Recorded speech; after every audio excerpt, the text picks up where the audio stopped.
Well, I still am in the camp of, he's a really talented player, and I think he's going to end up being a very successful starting pitcher in the big leagues. He is unique because I think he could do either bullpen or start and be successful. But I think the one thing that you have to recognize is he came in tremendous shape. He came in prepared. He's taking his fitness and preparation to a whole new level. So these are things that, a year ago we weren't seeing, and now we are. And so it's very encouraging. And like I said, it's a good problem to have right now. That was John Mozeliak on the Cardinals Radio Network over the weekend with Alex and T-Bone on BK. He was talking about Matthew Liberatore there. And Alex, we talked about this briefly yesterday with Katie Wu. And today she has a new article up on The Athletic, which is where we begin. It breaks down the biggest camp battles that remain in Cardinals spring training over the next 2 weeks. The final 2 weeks where I actually do start, T-Bone, to care about what we see in spring training. What? This is the stretch where I'm not saying it's the end-all be-all, but it does start to matter now. You see more of the regulars on a day-to-day basis, so it's not guys without a name on the back of their jerseys that you're going up against that are going to start the year at high A ball that you're having success against. No, now you see major league starters that are really trying to implement their stuff, and instead of just working on things, they're really trying to get dudes out nowadays. So that is the backdrop to this conversation, Alex. She writes, Sonny Gray, Eric Fetty, and Miles Michaelis have 3 of the 5 Cardinals starting rotation spots locked up. Gray, Fetty, Michaelis. We all knew that. None of that is a surprise. That leaves Steven Matz, Andre Pallante, Michael McGreevy, and Matthew Liberatore competing for the final 2 spots in the rotation. She continues, yes, Liberatore has firmly established himself as a candidate for the rotation, despite his success as a multi-inning reliever last year. The Cardinals are considering trying Libby as a starter one more time, despite his success as a reliever in the second half last year. McGreevy impressed in camp, allowing just 1 earned run over 7 2/3 innings. The club is also high on Pallante after his second half, and there's an argument to keep Matz in the rotation if he can stay healthy. She finishes by saying this: performance will impact some of the rotation decisions, but St. Louis will also consider its slim starting pitching options in AAA. Some in the organization believe there would be benefit to Matz starting and keeping at least 2 of their starters in AAA to start the year out for depth. All right. So that is where we begin today's show. 314-399-9646 is the Air Comfort Service text line. YouTube chat is available for you at youtube.com/101ESPNSTL. It's 4 candidates for 2 spots in the rotation: Libby, Matz, Pallante, and Michael McGreevy. Alex, in your opinion, is Matthew Liberatore the one that holds the key here? Because I would make you the argument that he does. If the Cardinals are truly invested in finding out if Matthew Liberatore can be a starter for them, I can't believe I'm saying this because I don't believe this, but this is about what the Cardinals believe, not what BK here on 101 ESPN believes. If they believe he can be a starter, you got to find out now, because you're not doing it in season, because that's an unfair way to evaluate him. You are requesting Libby does what he's done over the last few years, which is build up during the season at the big league level to figure out, can you actually do this or not? Not fair. You're not going to learn everything you want to know. Eliminate all the variables. So that's one part of this. Another part, if you wait to do this until next year, if you put him back into the bullpen this year to start out the season, and next year you say, we'll find out now. Okay, where? What's the spot? Because at that point, Pallante is probably in your rotation. McGreevy's probably in your rotation. Quinn Matthews is probably in your rotation. Hopefully, Sonny Gray is still in your rotation. And we'll see who the 5th guy is. It's probably one of the other young dudes, Tink Hintz, or who else? TK Roby. You've got a bunch of dudes down there in the minor leagues. So he's getting jumped, similar to Nolan Gorman. It's time to sink or swim, buddy. No, we're going to stick with swink or sim. One of the two. For Nolan Gorman this year, if you don't lock down that second base job, guess what? Donovan's taking it. J.J. Weatherholt's taking it. There's guys, Thomas and J.C. might be taking it. There's guys on your tail.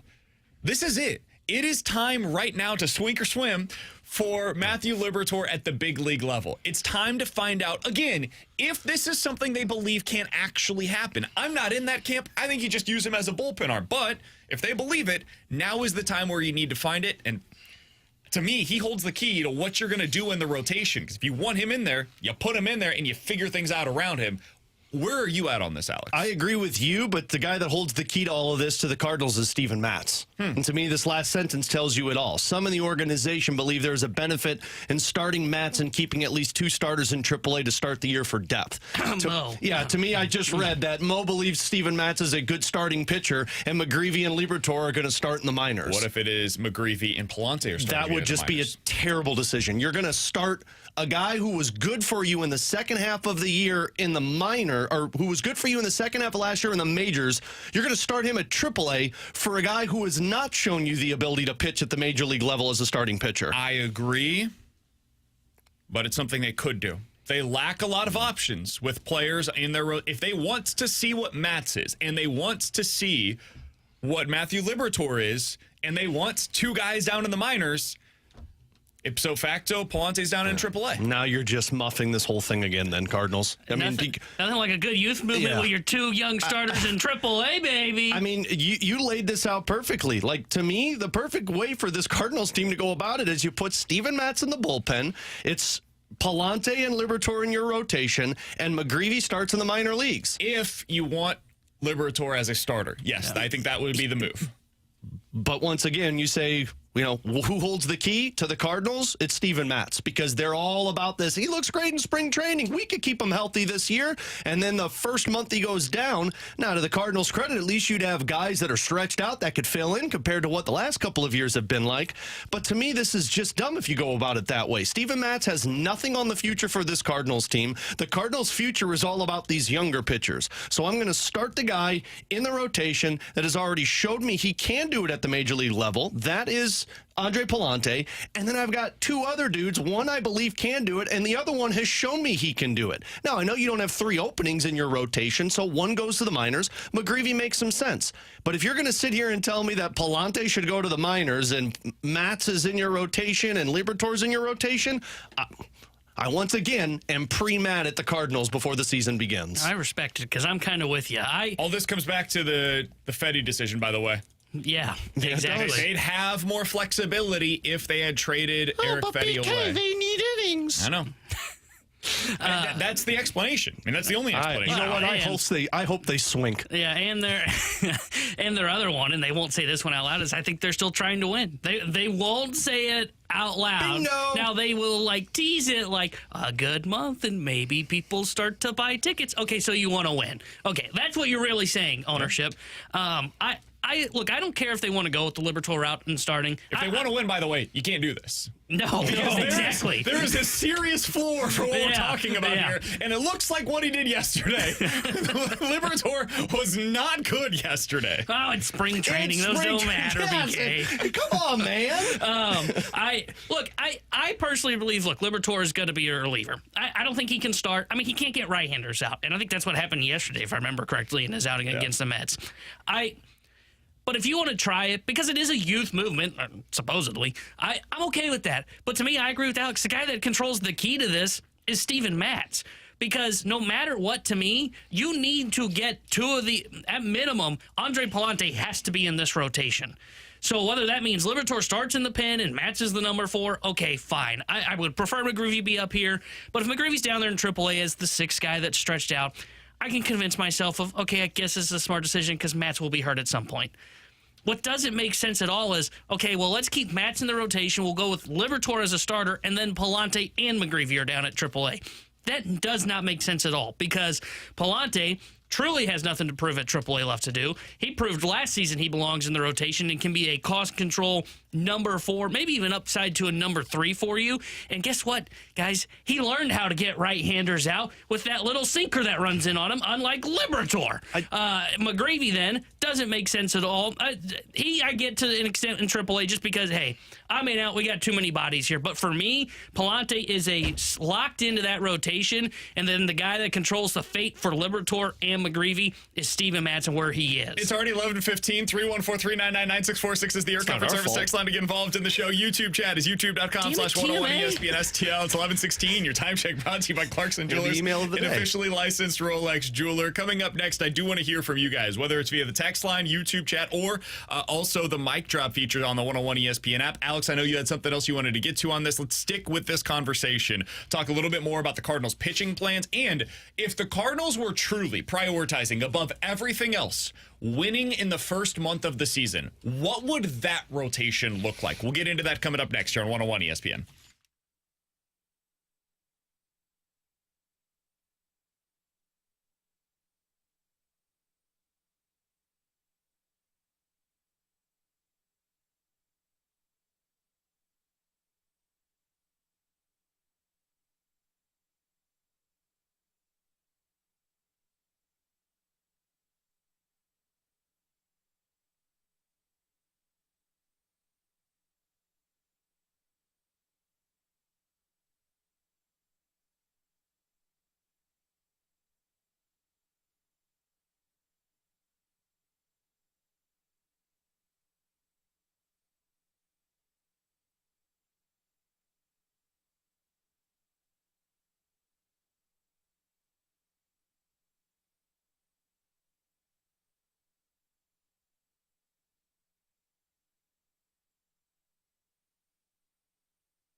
Two guys that have really stood out that maybe weren't being considered for the rotation that are definitely make some more difficult decisions. You mentioned McGreevy, and I'd say the other one's been Liberatore. So both throwing the ball really well, and so we'll have to see how that plays out. But you'd rather that kind of math than the other way. So net, we feel pretty good about that. That was John Mozeliak again on the Cardinals Radio Network over the weekend, talking about the Cardinals' plans in their rotation. Alex, we opened up today with Katie Woo's story over in The Athletic. She says Sonny Gray, Eric Fetty, and Miles Michaelis are locked into the rotation. That's 3 of your 5 spots. So you've got 2 to play with. And no, I know we're going to get the text. I do not think that this team is going to be playing with a 6-man rotation. It makes you really light when you go to your bullpen, and they want some of these bullpen arms to stick around as well. You want to talk about a path of least resistance? There's some guys in the bullpen that they have a path of least resistance with. I do not think that this team is one that will go with a 6-man rotation, especially early on in the season. So that leaves you with Steven Matz, Andre Palante, Michael McGreevy, and Matthew Liberatore competing for the 2 remaining spots. Alex, at the beginning of of spring training, I thought it was 3 guys competing for 2 spots. I thought it was Matz, Palante, and McGreevy. that were competing for those final 2 spots. I did not have Liberatore in this conversation, and honestly, I thought it was pretty simple. You go with Palante and McGreevy as your 2 players in that final 2 spots of the rotation. You put Matz out of the bullpen, and you go into the regular season that way. The Cardinals don't see it as being that simple, in part because I think they learned some lessons over the past few years about their lack of depth in the rotation. They got bit by it in 2023, I guess it would have been. And last offseason, they went out and signed Gibson and Lynn to avoid that happening to them last year. And honestly, it kind of worked. If we're being honest about it, their plan did work to a degree. It had a really low ceiling to it, but it increased the floor, and it allowed them to avoid what happened 2 years ago where the bottom fell out, and they had guys that were AAA players pitching at the major league level far too often for them. So what they want to do, at least my guess is avoid that happening again in 2025. So they want somebody like a McGreevy starting out the year in AAA so they don't have to build you up on the fly. They don't have to have Jordan Hicks throwing 3 innings as a starter, which puts them on limitations for the next day and the day before him starting because they need so many arms available for that day when Jordan Hicks is starting. They don't want to do that again. Kind of, but then he ended up going back to the bullpen. He's not a starter. I think that's becoming increasingly clear. So, Alex, when I think about this, I think one of the things that we need to talk about is, what does it look like if they're trying to win? If their stated goal is twofold. 1, we want depth in the minor leagues, and 2, we want to win in April. What do you think that rotation looks like for those final 2 spots in it? Because I think it's Matson and Palante. Yeah, I agree. And I think Matthew Liberatore and Michael McGreevy are starting in the minors. Like I was, before we ended that last segment, I was just trying to fathom the Cardinals having to sit down with Palante and saying, hey, we love what you've done, but you're starting in the minors. For a guy that, guys, we've done this before. We've done this rodeo with Steven Matz. In 2023, his spring training, he pitched 17 2/3 innings and gave up 3 earned runs. And then he started the year and had a 5.72 ERA in his first 10 starts. He lost his job starting last season, and then he went to the bullpen, and he was great, and he got some starts towards the end. So you're going to go to Andre Palante and say, hey, you're not going to make it because we want to see what Matthew Liberatore looks like. I know we wanted to see what you looked like, and you looked great, but just go stretch out in Memphis, and we'll call you up when you need it. So if this team is trying to win, which goes against the 18 press conferences we had to listen to. Well, it goes against the first 10. I think the last 8 have kind of been in favor. Cool. I'm so glad that this team transformed their offseason mindset in the middle of not being able to have success. Then, yeah, your best path to winning is Steven Matz and Andre Palante because Matthew Liberatore is an unknown. But if you're going to go down this whole, we want to compete, but we also want to see where this is at, then it should be Palante and Liberatore, and Steven Matz should be in your bullpen. Because I'm not going to keep getting fooled for this, where Matz pitches well in spring training, and it's we got to keep him healthy, and he doesn't stay healthy, and he's not good, and he loses his job. I think if you're trying to win, the answer for me is I agree, Matz and Palante with Liberatore in the bullpen. I don't think you even send him down to AAA to stretch out because Liberatore can actually help your pin. To me, he's probably their best lefty in the bullpen right now. I know a lot of people will hear that and say, well, what about JoJo? If we're being honest, JoJo's stuff really dissipated in the second half of last season. Got better down the stretch, but yeah, there was a point. There was a month where he disappeared in the bullpen. Binner, how he always goes through that like late December, early January swoon. That was basically mid-July until early August. You needed to send him home. Yeah, his July was the Jake Alec, which was, hey, go to Cancun for like a month, and then we'll call you back. Shut it down for a month, and then we'll get you back. But I think Liberatore's the guy that, to me, JoJo, maybe we'll see, like if maybe that was just the, hey, first year as a full-time reliever in the big leagues. And when he was right, his stuff did look good. But, there's still an argument like Liberatore could have the best stuff of the lefties in their bullpen. And we saw that. He can be a guy that can eat 2 innings when need be in that rotation because he is stretched out. Like, that's the whole part that I thought they were doing this for when spring started was the classic, hey, we stretch him out. That way he can eat 2 innings basically when he comes in relief. But to me, if you want to win, that's your best rotation. Matz is your 4/5. Palante's in that rotation as well. Libby's in your bullpen. And McGreevy's in the minors that provides that depth for you in case there is an injury. 314-399-9646 is the Air Cover Service X line. This one comes from the 314. Guys, it's absolutely insane to me that McGreevy wasn't even considered for a spot at the beginning of spring training. How is he not somebody that's going to be in your rotation? I agree. I do. I think we're almost having 2 different conversations simultaneously. It's what do I think they should do versus what do the Cardinals think is best. The Cardinals are clearly spooked by the idea of them having to rush a prospect to the majors. Because if we're being honest, if they go with the plan of Steven Matz in the bullpen, and they put McGreevy into the rotation, they put Palante into the rotation, and Liberatore is a part of the bullpen as well, right? So you got all of these guys that we're currently talking about as part of the rotation plans. 2 of them go into the bullpen, and 2 of them go into the rotation. If you have that scenario, your 6th starter is who? It's Quinn Matthews, right? Probably. Yeah. Or you build them up or you build them up on the fly, and they don't want to do that. It seems pretty clear they don't want to do that anymore. I find that ridiculous, but sure. I kind of get it. I mean, it does put you in a really bad spot, especially for your manager, where the day before that start, you have to worry about what you're going to need the next day. And the day of that start, you're probably getting 3 innings at most out of that guy until they start ramping back up. And it takes them a while. It takes them like 3 weeks to be able to get to a full 100-pitch threshold, or even if they're going to get to that 100-pitch threshold. So I kind of understand that to a degree. And I also would not want to push Quinn Matthews before he's ready. He might be ready. He might not be. He might need a month, 2 months down in AAA. We just don't know. It's hard to say right now.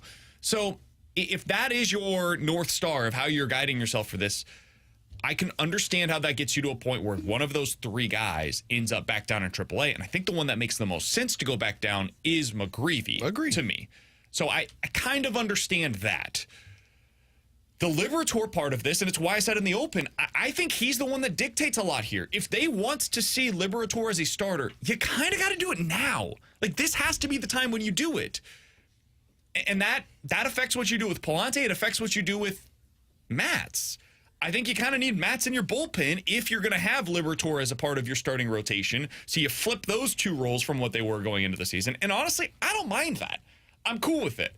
But it also feels a little weird if you're trying to win at the beginning of the season, and suddenly Matthew Liberatore, who was not a part of the rotation plans and has failed in the rotation in the past, is suddenly now a part of your rotation going into opening day. So there's just a lot of conflicting messages that are taking place right now. But let's be honest. We're talking about 2 failed rotation arms battling for one spot.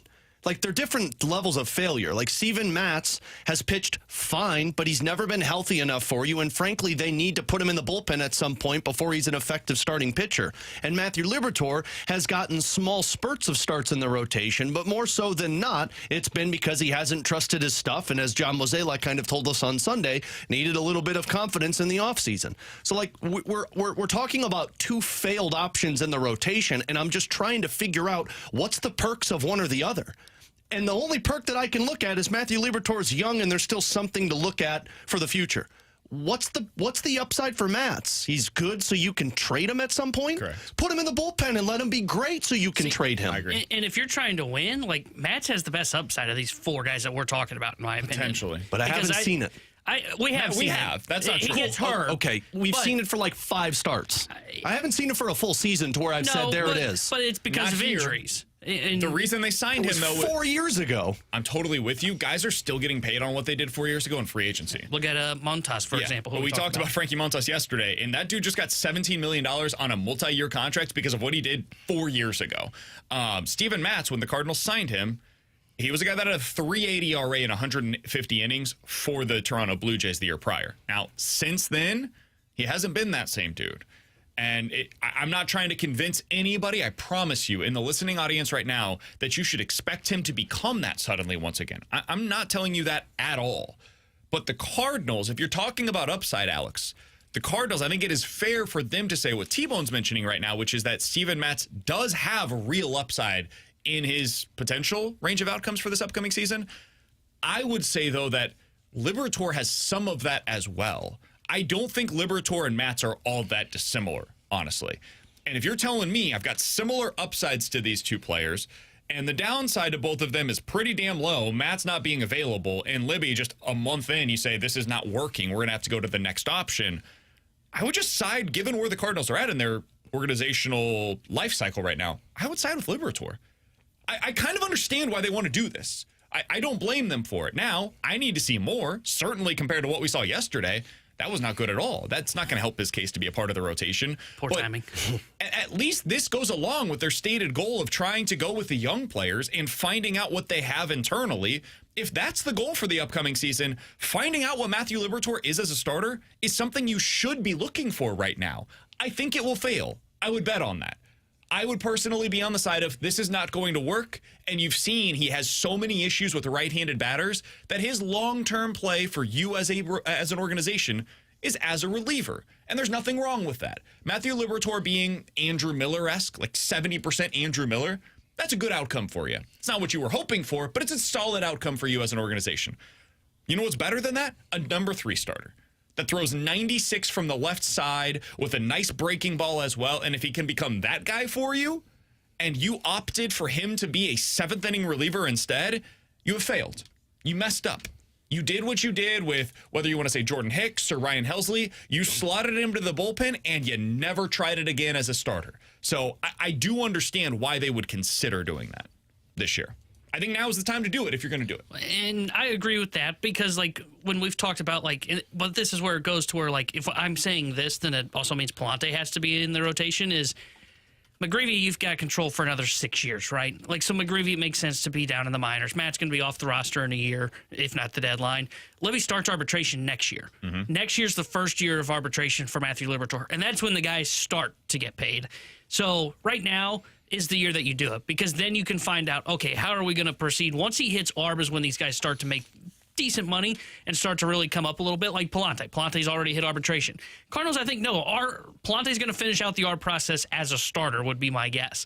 It's the same thing for Liberatore. You want to know before you go into the arbitration process for the final 3 years of having him, knowing what his role is going to be. So to that, I get it to an extent. But when I say that, to me, you still have to have Palante in the rotation. Yeah. And then to me, then that's where it just depends on how you feel, whether it's Liberatore or Matz. One of those two control the key to how they end up doing this rotation. That's kind of how I problem solve this. McGreevy is a casualty of Eric Fetty. You couldn't trade Fetty away, so McGreevy's going to have to wait 1 year. It's a casualty of two things. It's a casualty of Fetty being here and them wanting to find answers on Liberatore. Correct. When you have those two things as existing right now, I think the most, to me, and sorry, Alex, to cut you off here, but to me, the rotation that makes the most sense, given all of the information that's in front of us right now on opening day, is Sonny Gray number 1, Eric Fetty number 2, Miles Michaelis number 3, Andre Palante number 4, and Matthew Liberatore number 5, with Steven Matz into the bullpen and Michael McGreevy starting out the season as your number 1 starter in AAA, ready at a moment's notice to come up and be that 6th starter that plugs into the rotation. That, to me, makes the most sense. Yeah, and that's where I was going with it. To me, you've got the casualty of McGreevy. You're starting in the minors. Palante is a non-starter in terms of discussion of him going to the minors. That dude is in my rotation, and it comes down to one decision. Do you want Liberatore as your starter, or do you want Matz as your starter? Because the other one's going to the bullpen. I agree. I think that's what it comes down to. I still prefer Liberatore in the pen and would have McGreevy up, Matz in the pen as well, but I get the 6th starter argument, so I'm okay with saying, hey, let's put McGreevy down there. And I don't know how much this changed for them as well, but I think it does add to it because, like, I remember 3 weeks ago, these guys were brought up as, like, the 7th and 8th guys, break glass in case of emergency. They're also already starting to deal with injuries in some of the starting depth. Thompson's hurt. Drew Rahm, forgot he was here, is hurt as well. So, like, those guys are hurt. So that's the other reason that they want somebody down there as the 6th man because they don't really have a 7th and 8th. Matthews is already moved up. If not the 6th man by sending somebody down there, he would be 7th right now of their options because of the injuries at AAA. And I think they want him getting at least a month into AAA. 100%. And if they can, maybe even more. And if he's your 7th starter, that's probably what you have.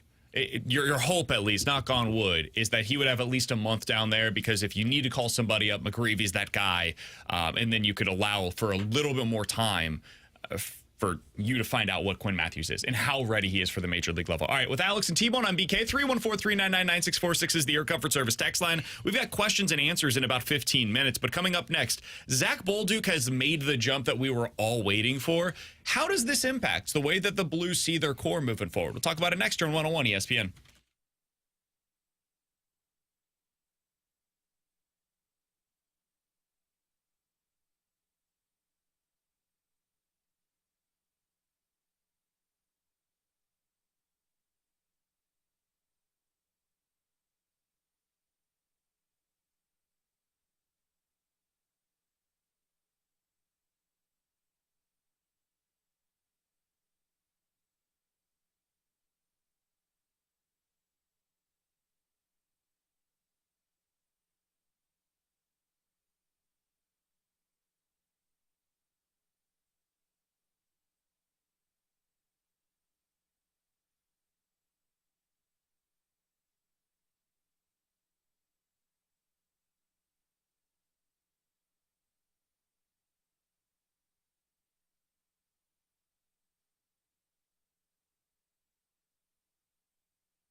With Alex Ferrario, I'm Brandon Kiley for our friends at Circa Sports in the state of Illinois. Alex, when we bet over on Circa. Why? Because we like winning more money when we bet. It's hard to win. You guys know from my my sports betting challenge that we do on BK and Ferrario throughout the fall, it doesn't happen a whole lot for me. So when I win, I'm going to try to get the best odds, and that's going to take place for you over at Circa Sports in Illinois. Download the app today. Put in your bets for this year's conference tournaments. They're starting up this week in a big way. Kentucky is my pick to win the SEC title. Why? Because they're 25-1 odds over on the Circa Sports app in the state of Illinois. If you made that exact same bet over on FanDuel, you're getting 23-1 odds. You're just getting more money and you're winning more when you bet with Circa. Yeah, whether it's those single bets, BK, where you get those tight money line splits, or hey, there's 11 hockey games tonight. That sounds like a 10-leg parlay that Ferrario's going to throw together. I'm getting the most money possible thanks to Circa Sports Illinois. Plus, if there's any issues that pop up, you're always talking to a person, not a chat bot, which is so important. Download the app today for all your sports betting needs. If you or someone you know may have a problem with gambling,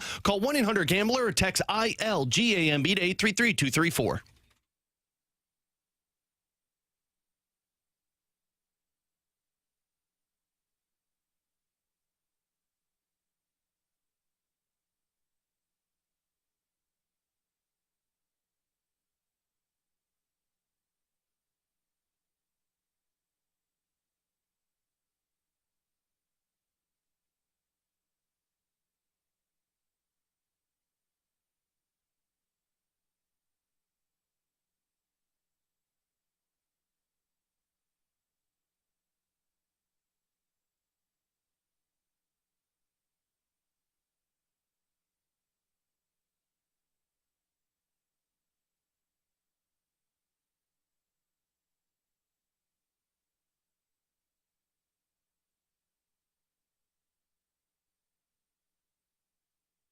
Tanner Hendrickson here with a Sports Center update driven by Johnny Londoff Chevrolet and Johnny Londoff Autoplex. Blues will be back in action on Thursday when they visit the Pittsburgh Penguins.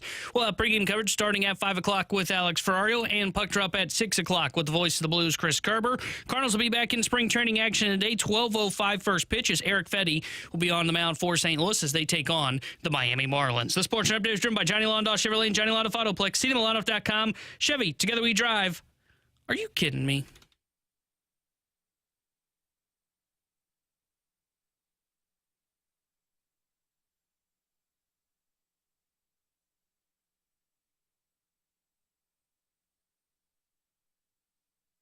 Toropchenko sends it out. Fowler leads the rush to Bolduc. Splits the D. He gets hooked. He shoots. He scores. Zack Bolduc, despite the hook, put enough on it to flip it in. 3-1, St. Louis. Really developing into an all-around NHL player, and he's been just really good for us. You know, he's doing a lot of good little things that are adding up to big things for the team. Alex, stuff's coming together for Zack Bolduc. It took a little while. He wasn't playing the way that we expected early on this season, but they did a bunch of film work with him, and now in his last 11 games, it's 6 goals, 9 points. He's a +7 on the ice in his last 11 games. He looks the part of a legitimate top 6 winger right now. He's still playing third-line minutes. I mean, you look at the last couple of games, 11, 11:30, 12:50. He's not getting a ton of ice time for the Blues, but he's making the most of seemingly every shift in which he is on the ice. So this begs the question, where does he fit into your plans moving forward? Like, how does Zack Bolduc fit into what Doug Armstrong sees this Blues team becoming? I mean, to me, he's moving closer and closer to being a part of the core.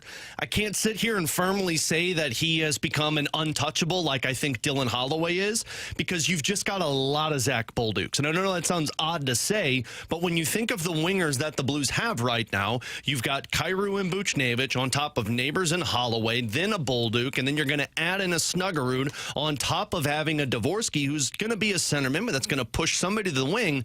You have a lot of young pieces that are goal scorers. And like Doug Armstrong has always said, you can draft all of these guys. They're not all going to be with the Blues 6 years from now.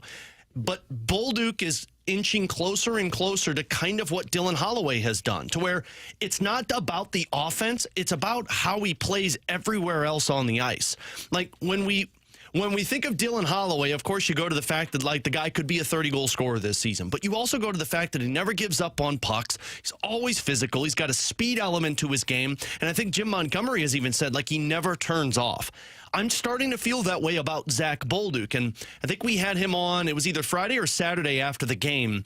And he talked to Curbs and Cam about how he does on ice and video work with Claude Julien almost every single day. Yep. And like, mind you guys, Claude Julien is going to be a Hall of Fame coach in the Hockey Hall of Fame. That's a massive piece for Zack Bolduc to have. Right now, he's 6th in the rookie goal scoring in terms of all rookies right now. He's got 11 goals, which is tied for 6th. So I think he's pushing himself more into the conversation of, like, hey, when you think of what this Blues team looks like 5 years from now, it's kind of what David Perron was like, right? It was Perron, it was Oshie, it was Steen, it was Backus, it was Berglund. I think Bolduc's starting to become that. The only reason I'm still a little hesitant with that is I just don't know what is going to have to be dangled when the Blues are looking to upgrade a couple years from now. Is it a young, controllable piece like a Zack Bolduc, or are there other pieces that the Blues say, nope, Zack Bolduc can replace that player we expected from? So I'm glad you brought that up, because I think if you are going to build a pack mentality, which is what I think the Blues are trying to do, I don't know if they're going to do the whole star shopping experience. If that's the case, to me, he's locked himself in as a guy that you're looking at and you're saying, Bolduc's a part of this team moving forward 3 to 5 years down the road. He's a part of this because he's a top 9 winger. I mean, we've seen he's got some upside to him offensively. He's become a very good defensive-minded forward as well. And he does provide a little bit. Like you said, he reminds you of Perron. He does remind me of Perron. Yeah. Now, he doesn't have the shot Perron had on the power play, but maybe that comes as he gets more experience at the NHL level. And that's when I would say, okay, if we're going to build this pack mentality thing, I add in Snuggerud, who takes it's not the 1-for-1, but replace Joseph with Snuggerud and replace Sundqvist with Dvorsky. And I'm not saying that's the third line, but now you can look at that top 9 and go, all right, now we've got this pack mentality. But if you are going star shopping, I still think he probably is the one that you look at and say, okay, he probably is the odd man out of this group, but I don't think they're going to do that. So I think he has locked himself in. We've talked about this for a little while now. The reason why, to me, this season has been almost best-case scenario for the Blues, regardless of what happens with the playoff push. Like, if they end up missing out by a few points here, whatever, you have answers now. If the Blues wanted to this offseason, they could go into next year without making a single move this offseason. Mm-hmm. If they wanted to. Now, they don't necessarily have to, but that's what Bolduc allows for. Because now you've got Booch, Thomas, Snuggerud, Holloway, Shin, Kyrou, Neighbors, Dvorsky, Bolduc, Walker, Sonny, Torbo. That can go. You can go into opening night of next year without making a single move, and that is a more than okay top 12 in terms of your forward groups for you. And then if he wants to defensively, Fowler, Parayko, that can be your top pair. Broberg, Falk, you've seen that can be a workable, usable second pair. And then Leddy with Tucker or Suter if he wants to bring him back. That's a perfectly fine 6-man group for your defensive core. And then you've got, I think as of now, like starting this upcoming week or two, when you look at what you have defensively, what's his face? Why am I blanking on his name right now? Kessel is out of options. Yeah, he's going to be here for the rest of the season. And next year, he's either got to be here or he's put on waivers, and they'll probably lose him if they place him on the waivers. So there's your 7th defenseman. The Blues roster, again, if they want it to be, can be set. Yep. And that is what changed for me. I can't speak for anybody else, but what changed for me is I look at this offseason, you're in a great situation to be opportunistic the way that you were last year with the offer sheets. If you wants to go big game hunting, dude, you can be as patient as you want to be. Mm-hmm. If you want to wait until you get to the end of the offseason and, hey, there's a guy that's unhappy with the contract situation, you didn't have to go out on July 1st and sign the big ticket item. You can wait until August and get that guy. Where Justin Falk, contracts and negotiations weren't going well with Carolina, they decided to ship him to St. Louis for a draft pick and a prospect. You can be that team again this year. And whether that means trading Bolduc, trading Neighbors, trading whoever, I'm just bringing up names that'll have value on the market. You can go out there and do that and flip them for a better player. That's what this year has allowed for you. Yeah, well, this is why I believe what Doug Armstrong has been saying. They're done in the asset accumulation stage. They've done that already because we're mentioning the roster that's already set with the Snuggerud and Dvorsky, and we're not even putting into the conversation the Stenbergs that were drafted in the first round, the Kaskamakis who they're high on, a couple of the defensemen. They're good on the asset accumulation front. Now what they need to do is the asset development. And then when you get Snuggerud in, when you get Dvorsky in, so you're right. They could go into next year and say, we're good. We got our top 9 set. We've got our fourth line, our defense, our goaltending. We don't need to add. But if you're still unhappy with this core, if they don't get the job done or you still feel like tweaks need to be made, that's what all of these pieces are for you. That's why you can dangle. I said this back when Dylan Holloway, I think it was in November or December with you guys, when he started to perform well. I said Dylan Holloway allows you to get aggressive with your other younger wingers because you didn't have him in the system. Bolduc was supposed to become Holloway, right? Kyrou was supposed to be the 50-goal scorer for this team because you didn't have it in the system. But once you got Holloway and it's like, oh, here's a 30-goal scorer in our top 6, now there's less pressure on Bolduc. Now there's less pressure on Snuggerud. So, man, the world is an opportunity right now for Doug Armstrong to go wherever he decides to. It just comes down to what the team tells him at the end of the season. Where is your biggest weakness? You don't have to upgrade, but you can upgrade. Yes. It allows for that now. And you're also in a good cap situation because when you have players like Neighbors and Holloway and Bolduc that come up and outperform what their current contracts are, now you're getting what the GMs will say is a surplus value from those positions. And it allows you to then potentially overpay for a guy that isn't quite giving you the production. Like you can go out there and spend, $12 million on a legitimate star that's maybe actually worth 10, but you're signing that extra couple million bucks per year because you have these cheaper deals on these younger players that have performed. I would also add one other thing to this. You mentioned the development stage that you're in now.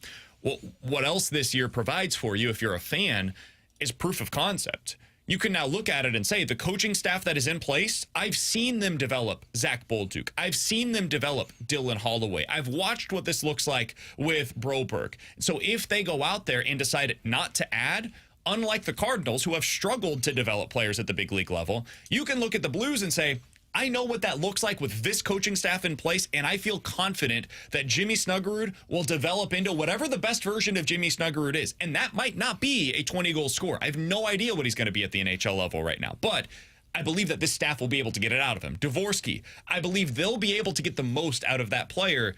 That's super valuable in this stage of a organization as well. All right, coming up next, 314-399-9646 is the Air Comfort Service text line for questions and answers here on BK and Ferrario.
Alongside Alex and T-Bone on BK, 314-399-9646 is the Air Comfort Service text line for questions and answers. This one comes from Anthony from Baldwin. Guys, if the Yankees called you today and asked for Arenado and Quinn Matthews or McGreevy while taking on the full remaining amount of Arenado's contract, what do you think you would need to get in return? First of all, according to Derek Gould's reporting over in the St. Louis Post-Dispatch, it sounds like that is incredibly unlikely. Sounds like Arenado probably not going to be headed to the Yankees. I think he's going to be on your opening day roster for the Cardinals. But if we're dealing in hypotheticals here, you would need to get a really good prospect in return. My assumption is in this scenario, you're probably getting back like, what's his name? Will Warren?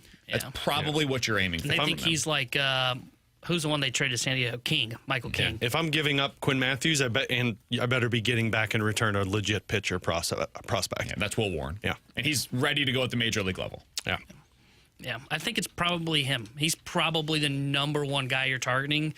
And then, I'm thinking, their position player side, I don't think they've got much position player-wise that's youthful that you would really want. So it would probably be Warren is what you'd ask for, but I wouldn't do that if I'm the Cardinals. No. All right, 314-399-9646 is the Air Comfort Service text line from the 618. Guys, what do you think was the more head-scratching move yesterday? The Texans trading away Laramie Tunsil or the Steelers not being in on Sam Darnold or Justin Fields? To me, it was the Texans trading away Laramie Tunsil. It's kind of mine, I just too. don't get it. It sounds like there was a culture situation there. I've got a buddy that covers the team down in Houston, and he said that Laramie Tunsil had kind of taken over as the leader of the offensive line, but so we got to get rid of him? There's always been some rumblings about how much does he really love football versus what football provides for him. I don't know. That's always tough for me to read into from the outside looking in, though. That's weird. It just doesn't. I don't know. That one felt weird given the fact that their offensive line was horrible last year, and you just traded away the best piece of that offensive line. Mm-hmm. It's hard to upgrade from that. Yeah. So. The Steelers one isn't a head-scratcher because it sounds like they want Rodgers. And right now it's going to be Rodgers or Russell Wilson, which makes sense because they took Russell Wilson over Justin Fields. Also head-scratching. Sure, but it would have been head-scratching. I didn't trust Sam Darnold, and I don't trust Justin Fields. I mean, I don't trust any of these quarterbacks. Sure. Did you see the reporting on Rodgers being intrigued by the Giants? Maybe he's in the middle of a darkness retreat. That's a classic. Maybe I don't like the offer on the table. Better bring it up. Maybe I'll go to the Giants. Maybe those mushrooms haven't kicked in yet. I agree. It's probably the Tunsil one because you said this yesterday, BK. I don't remember who it was that signed a left tackle, but those are so hard to find.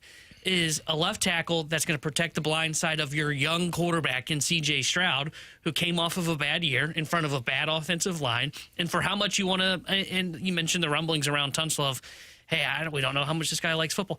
Well, if he doesn't like football, he's still the best left tackle in the league. He's one of the best. I was going to say, I'd keep the guy that doesn't like football and he's still awesome. I don't care if he doesn't like football. He's really good at it. Just keep being good.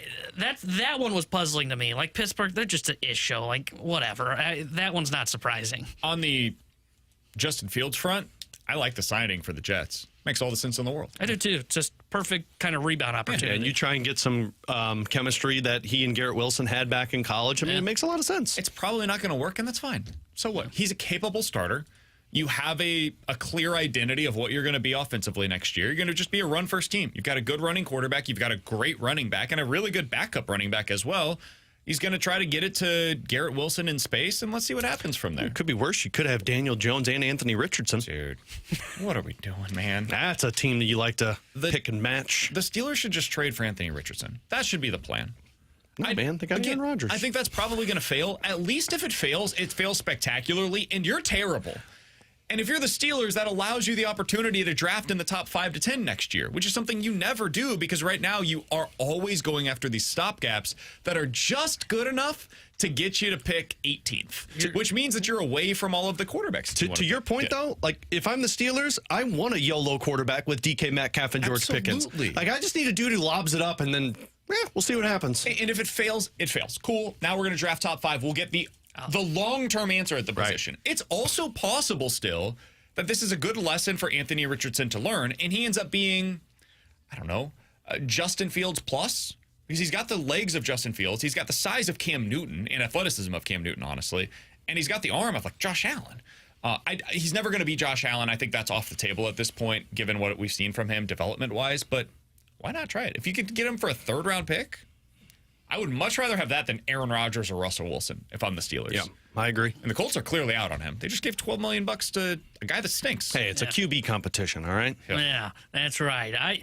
Also, you're underselling Tom. They could have like the worst offense. The YOLO and Richardson can fail, and Tomlin would somehow win 7 games. Yeah, that's what I'm saying. Like they can't. Tomlin's allergic to top 5 picks. No matter what the quarterback situation is, somehow he'll win. He won with like Mason Rudolph, for crying out loud. 314-399-9646 is the Air Comfort Service text line from the 314. Guys, did you see Snuggerud and Minnesota lost early in the Big Ten tournament? The next loss they have, Snuggerud will be joining the Blues. Is that true? Yeah, so they lost in their conference tournament, so they don't play anymore. So they'll get to the Frozen Four tournament, and if they lose in the tournament, they're done. So they don't have like the... When's the tournament start? Do you have the dates on I think that? it starts in like 2 weeks, I believe. The end of March, beginning of April. I think Buccigross actually just put it out. I apologize. I should No, have you're asked fine. that for you. Yeah, so it starts 32 days. Okay. Frozen Four National Championship game is in St. Louis, so I think the tournament probably starts a week before that. So, yeah, the next loss, he's out. His team has to just come. They've got to win every round in the Frozen Four tournament to get a championship. NCAA tournament, basically. Yeah, and I think there's 3 games that they play, 4 games, because there's 2 regions, and then, of course, the St. Louis for the Final Four. So, yeah, he could get there sooner. The regions are announced on March 23rd, so my assumption is that the tournament starts right after that, similar to the NCAA tournament. So, yeah, we're talking in the next few weeks. He could be up. I don't know how. I'm just going to caution Blues fans. I don't know how much you'd want to root for his team to lose in the first round, because this is a guy that obviously went back to college and was motivated to win a championship. I don't know if you want Jimmy Snuggerud to exit out of a playoff tournament not reaching the goals in case he says, I want to go back and try one more time. I'm going to ask the question because I know a lot of Blues fans are going to be curious about it, so I'll ask the follow-up for you, Alex. What happens if he does go back to school? You wait one more year. Isn't there there's a limit? I think but I think it has to be a certain amount of years after he was drafted. I want to say it's either 4 or 5 years after he's drafted. Okay. And he was drafted in, 21? Because Dvorsky was 22? Yeah. So, yeah, he'd still be The player does not sign the contract by June 1st. 2 years after drafting him, the player goes back into the draft pool. So this is the year. Yeah. Well, we're already past 2 years, isn't it? This would be the 2 years since. When was he drafted? 2 years ago, right? No, he was drafted in 21, right? He was drafted in 22, so we're past the 2-year mark. Yeah. He signed his entry-level contract, didn't he? No. Oh, there's more on this. It gets really convoluted. I think he's still their property. Okay. Yeah. I'll look this up during the breaks. That way I don't misspeak on it. Trying to do this on the fly can be difficult, but we'll talk about that coming up here in just a little bit. But, yeah, I think Snuggerud is going to be here. Yeah, I don't think this is going to be a matter of like, oh, he's not going to sign. It's not going to be what Cutter Gauthier happened in Philly, where it's like, I'm not signing in St. Louis, so trade me or I'm going back to college. That's not going to happen. It sounds like the Blues have already talked with them, and the plan is for him to be pro after this year. But for him personally, I'd like him to have at least a little bit of a run. An exception is made for NCAA players. NHL teams retain the rights to a college player that they drafted until 30 days after that player has left college. So he goes back one more year. He's still your property. Correct. Yeah.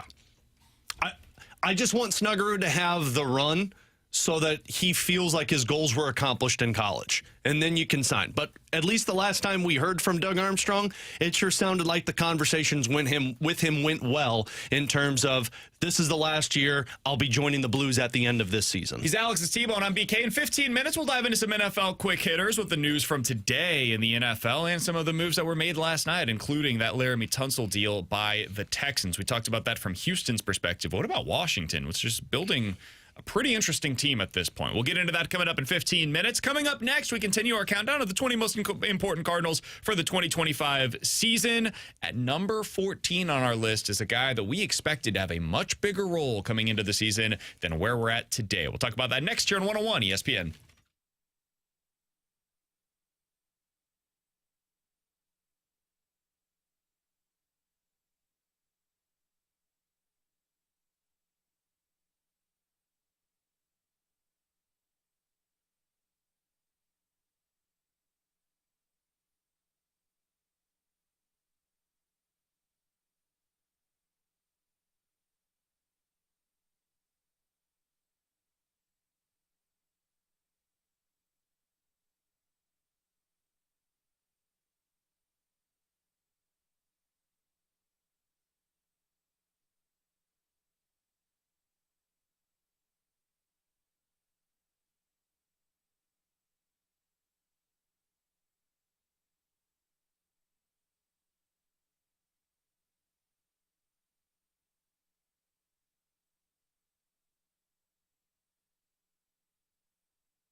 the 20 most important Cardinals for the 2025 season. Number 14. Fly ball hammered towards center. Ramos going back. Turns. That ball is over the berm. A 2-homer game for Burleson. Alec Burleson. Alongside Alex and T-Bone on BK, yes, at number 14 on our list of the 20 most important Cardinals for the 2025 season, it is Alec Burleson. Alex had him at number 11. T-Bone had him at 14. I had him at 15. You average it out for our list as a show. He came out at number 14 overall. Somebody on the text line said, guys, can you go over what you had as the previous players on your list? I'll go ahead and go through that real quick as we update our countdown. At number 20 was J.J. Weatherholt. At number 19 was Steven Matz. Number 18, Thomas Sajaci. Number 17 was Ryan Fernandez. 16 was Victor Scott. 15 was Eric Fetty. And today we are at number 14, Alec Burleson. Guys, Alec Burleson had a pretty damn good year last season, honestly. Sometimes I forget how good he was. 21 home runs, had an OPS plus that was slightly above league average offensively. Did you guys know he had 9 stolen bases for the Cardinals last year and that he has 13 stolen bases in his 3 seasons with the Cardinals so far? It's 275 games. Absolutely. We call him the base stealer. I did not recall that he had 9 stolen bases last year. You don't watch Cardinals baseball. Burleson has great bat-to-ball skills. He has a little bit of pop in his bat as well, but he swings at everything, and that gets him into a little bit of trouble. It makes him a player that is rather streaky at times, and he doesn't really have a position defensively now that Wilson Contreras is your everyday first baseman. And so, Alex, going into the season, I guess we have to start here. What is your expectation on how they get his bat into the lineup on a regular basis? You know, I was just thinking when you said that I had him at 11, because I don't remember where I had Burleson. If I could redo the list, I think he'd be lower down for me, because I don't know how you're going to get him at bats this year. I think he'd be probably closer to where you guys had him at 14 or 15, which I know is where he's at overall. I think he's going to get his at-bats because at some point somebody is going to struggle. Somebody's going to get injured. You'll see him get some first base reps, some DH reps, maybe a corner outfield spot. I just don't know if you're going to get that long run like you got last year, because they're going to keep Jordan Walker in the outfield. They're going to keep Nolan Gorman at second base or at the DH spot. And I think Wilson Contreras' bat is going to keep him at first base for a pretty decent amount of time. So I like Burleson. I think he's one of those bats that you need to find out who he is if you're the Cardinals, in terms of he got gassed last year as he had to figure out what a full 162 schedule looked like, which is why he slowed down a bit towards the end. But, man, I just don't know how impactful he's going to be, because I don't know how many at-bats you're going to see. I think you're going to see a roller coaster season for him, and I'm not going to blame him for it, because it's going to be hard to get any consistent reps this season. Yeah, that's how I feel about him. That's why he was lower on my list. And right about at this spot, because I do think you want to get answers on him this season. Like, that is important because of what you mentioned. His first and second half, was that first time in the big leagues, just ran out of gas, maybe pushed himself a little too hard in the first half? We've seen that before. Or was the second half a little bit of, hey, baseball figured him out, and we got to see if Burley can make those adjustments? Because it was almost a 200-point drop-off in his OPS from the first half of 814 to 626 in the second half. But I don't know where you're getting him at bats. Originally, my thought process was, when we started spring and when we made the list, was, okay, maybe the Cardinals do the right thing. I know, shocker. And they put Nootbaar in center. They go with Donnie in left. Gorman is at second, and Burley's the DH. But things have gotten complicated because Victor Scott, to me, looks like he might be the center fielder by the time we get through spring, which means, okay, well, that locks in Nootbaar in left, and that locks in Gorman at second, or Donovan, and locks the other one in as the DH. So the way you're getting him at bats is probably once every 3 games as a starter, potentially, whether that is he's at first base filling in for Contreras, or when or you just put him at DH and you don't have one of Donovan or Gorman in the lineup. So I don't know where he's getting at the at-bats, and that's why he's so low on my list. It's worth noting, Katie Wu in her piece earlier today over on The Athletic mentioned that the center field job is basically down to Victor Scott or Michael Ciani, and it's an or there, and it also feels like it's an or on the roster for those two guys. Like, if one ends up, let's say Victor Scott, who she says as of today would probably be the leader in the clubhouse to win that job in center field, if he does, Katie's reporting suggests that Lars Nootbaar would be considered the backup center fielder on the team, and Michael Ciani would likely be sent down to AAA because he becomes kind of their skill sets are too similar to have both of them on the roster. Again, this is according to Katie Wu's reporting over on The Athletic in her piece earlier today. That makes things very difficult for Alec Burleson, because you have a lot of left-handed bats in this lineup, man. If Lars Nootbaar's in left field, well, you're not pinch hitting Alec Burleson for Lars Nootbaar. You're not pinch hitting him for Gorman or Donovan. Like, where are those opportunities coming? You're not pinch hitting him for Wilson Contreras. You're not pinch hitting him, I guess maybe when the one scenario that I could see is maybe you're pinch hitting him for Pedro Pajes and you put Ivan Herrera in behind the plate after that. But why wouldn't you just in that scenario use Ivan Herrera as the pinch hitting option there? So there's not a lot of scenarios where I can see him being the guy that comes off of the bench. This is the team that's ready-made for a right-handed bat with thump coming off of the bench. You could see that where lefty comes in the game, you replace him with probably Lucan Baker is that guy that comes in as the pinch hitter, and then maybe Alec Burleson, I guess, replaces that guy in the field, wherever that may be. I suppose that's going to be how this thing goes. I don't know. It's hard to find the playing time for him, man. It really is. Yeah, I don't know where you're getting those at-bats for him. And, like, maybe then, like, if it's the DH spot, like, say Gorman's the DH, okay, you go Baker, and then you can flip back to Burleson if a right-hander's in. But, like, that's not enough plate appearances to figure out what you have in Burleson, right? Like, I think he can go down to AAA, but he's got nothing left to prove at the AAA level. Yeah, you can't do that. I don't know if you want to get him at bats, though. Like, that's probably where he would have to go. But to me, it's more important to figure out what you have in him. But Scott has made this, and this is a good thing in my opinion. Victor Scott is making this complicated in center field. Yep. Because to me, and I think Katie wrote this in her piece today, it feels like right now he's the leader in the clubhouse. Now that can change over the next 2 weeks.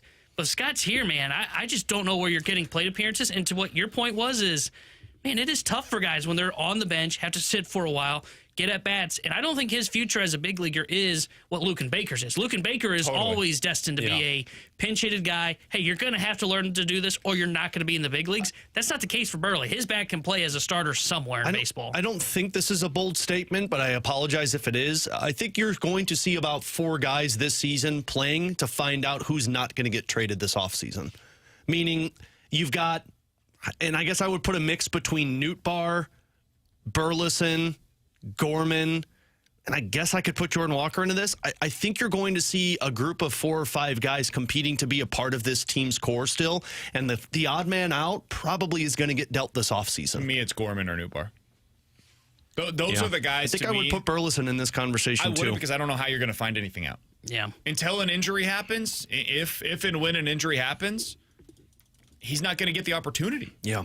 To see what he is, whereas Gorman and Nootbaar, we will find out what they're capable of. And we'll find out, are they guys that you can build around, or are they trade fodder to go bring in? Maybe it's a starting pitcher that allows you to open things up there. Because Gorman doesn't necessarily impact Burleson 1-to-1, because I think Gorman's position is second, and if it is, well, J.J. Weatherholt is taking that job. And maybe some would say, yeah, but guys, if they can trade Arenado, sure, there's Donovan's spot. So there's really not a spot there for Burleson. But that left field job, maybe that opens things up where you can have now Donovan goes to left. It opens up your DH spot, and that is where Burleson gets to play every day, and that becomes his opportunity. So it really is about Newt and Gorman to me, and this sucks for Burleson. I feel for him, honestly, because he's earned the opportunity more than Gorman has. But they need to find out Gorman's future before they can see what Burleson has to offer again. Some of this stuff, like the Cardinals always say this publicly, this stuff has a way of working itself out. Somebody's going to get hurt, and Burleson will get opportunities when that happens, because when that person gets hurt, it probably opens up the DH slot more often than what it currently appears to be. It's just unfortunate that once again, for the second consecutive season, Alec Burleson, who the team clearly values and wants to see more of, is on the outside looking in unless there is some kind of an injury. It took injuries last year for him to get into the opening day roster, much less opening day lineup. And the other part that sucks for Burley is, and he becomes arbitration eligible in 26. So you will be down to 3 years to figure out what you have in Alec Burleson if he's not getting these at-bats next year, which, again, is where they just failed on the youth movement aspect of this in the offseason. And they'll go to arbitration with him and make the case to give him significant less money, which always doesn't favor the player, that's for sure. I love Burley's argument, which will be, but screw you, you're the reason I didn't get at-bats. I never played. That's the way this works, though. That's the business, man.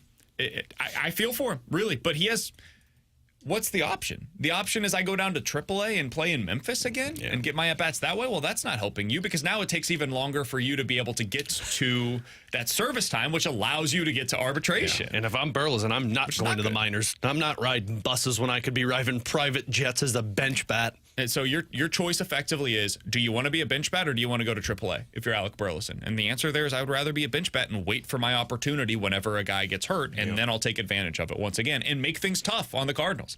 If that happens, if and when somebody gets hurt, Burleson goes in and plays well, which he probably will. He's a good hitter. Now you've got another big decision to make once that happens. But these are all hypotheticals. This is the way the Cardinal season goes, and that's the way the baseball works. Let's be fair, BK. Wise man once told me that. The Cardinals do a really good job of making tough decisions. He's Alex, this is T-Bone on BK. Coming up in 15 minutes, is now the time that we're going to see an extended run from Jordan Binnington? We'll talk about that, but NFL Quick Hitters is coming up next here on 101 ESPN.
Hey, this is Eddie from Fast Eddie's Bon Air in Alton, Illinois. The sun is shining bright, and it's time to drop the top or jump on the bike and cross over that big, beautiful bridge into Alton, Illinois. That's right. Check out our new motorcycle corral parking and our expanded new bus parking. It's always sunny in Alton. It's a beautiful ride to come party on that sunny patio. Everybody loves sunny, especially when there's live music 7 days a week. Delicious cheap eats like the Big Elwood on a stick, the half-pound Fast Eddie burger, the hot chick on your stick, those succulent peel and eat shrimp, and as always and always will be, the coldest beer in town. So if you're looking for fun in the sun, or even when the sun goes down, come on over to sunny Alton, Illinois. And like Mr. Shannon says, if you're 21 and you're in the mood, head on over to Fast Eddie's Bon Air in Alton, Illinois.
to more of it. It's BK and Ferrario on 101 ESPN.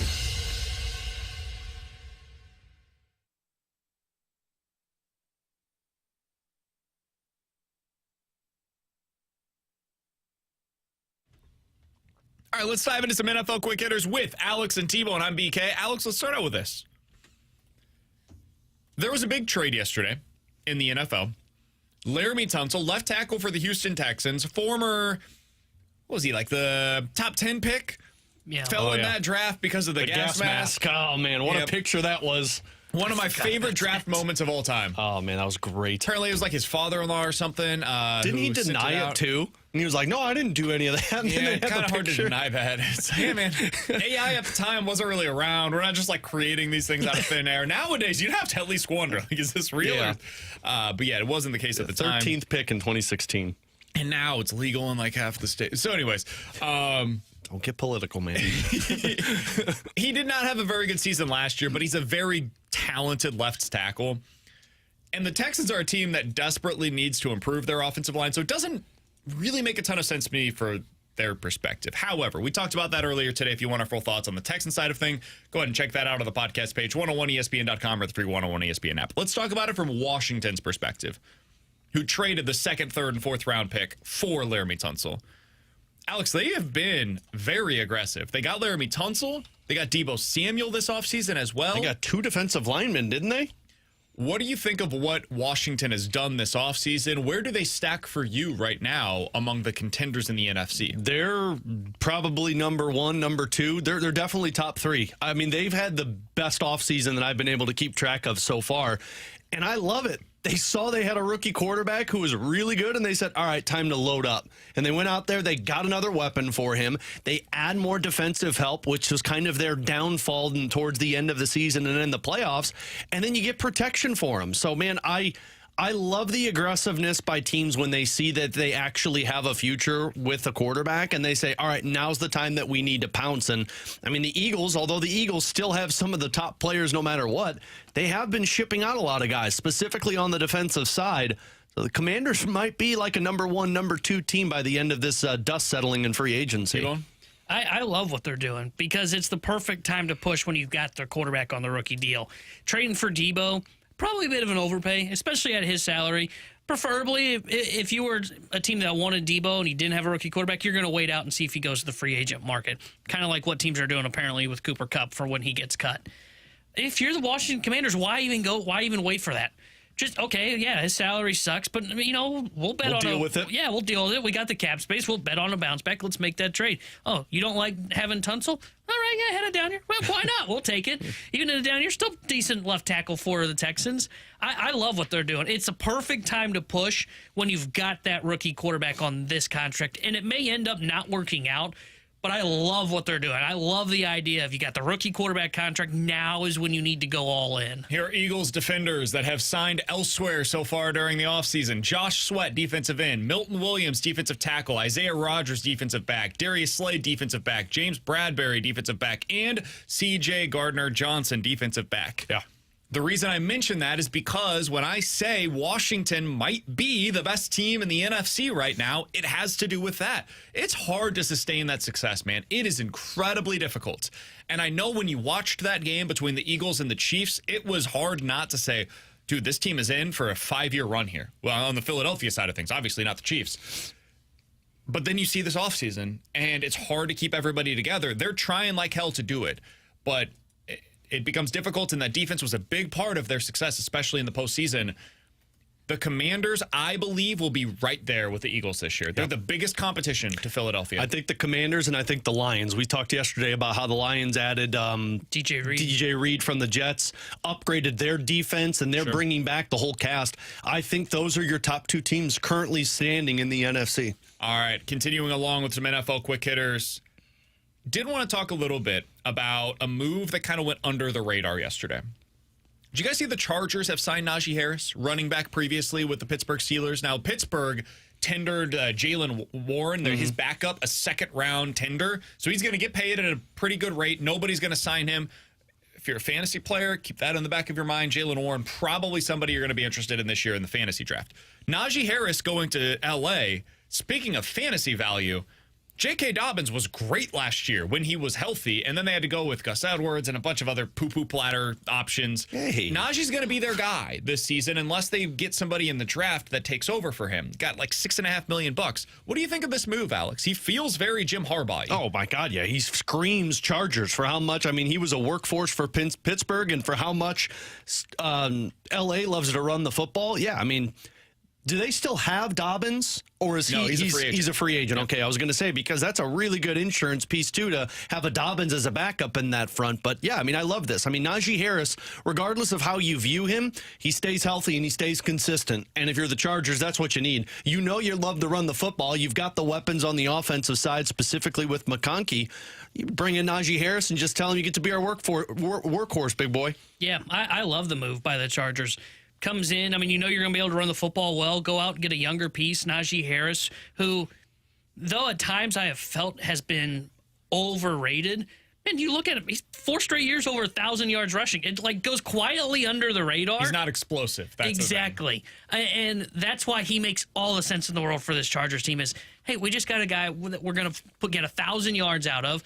We've got Herbert. We got McConkey. Still would like another piece in that wide receiver room. But, yeah, I like this signing for the L.A. Chargers. I think it works out. It plays into that Harbaugh football style. Part of their problem last year was the lack of certainty at that position.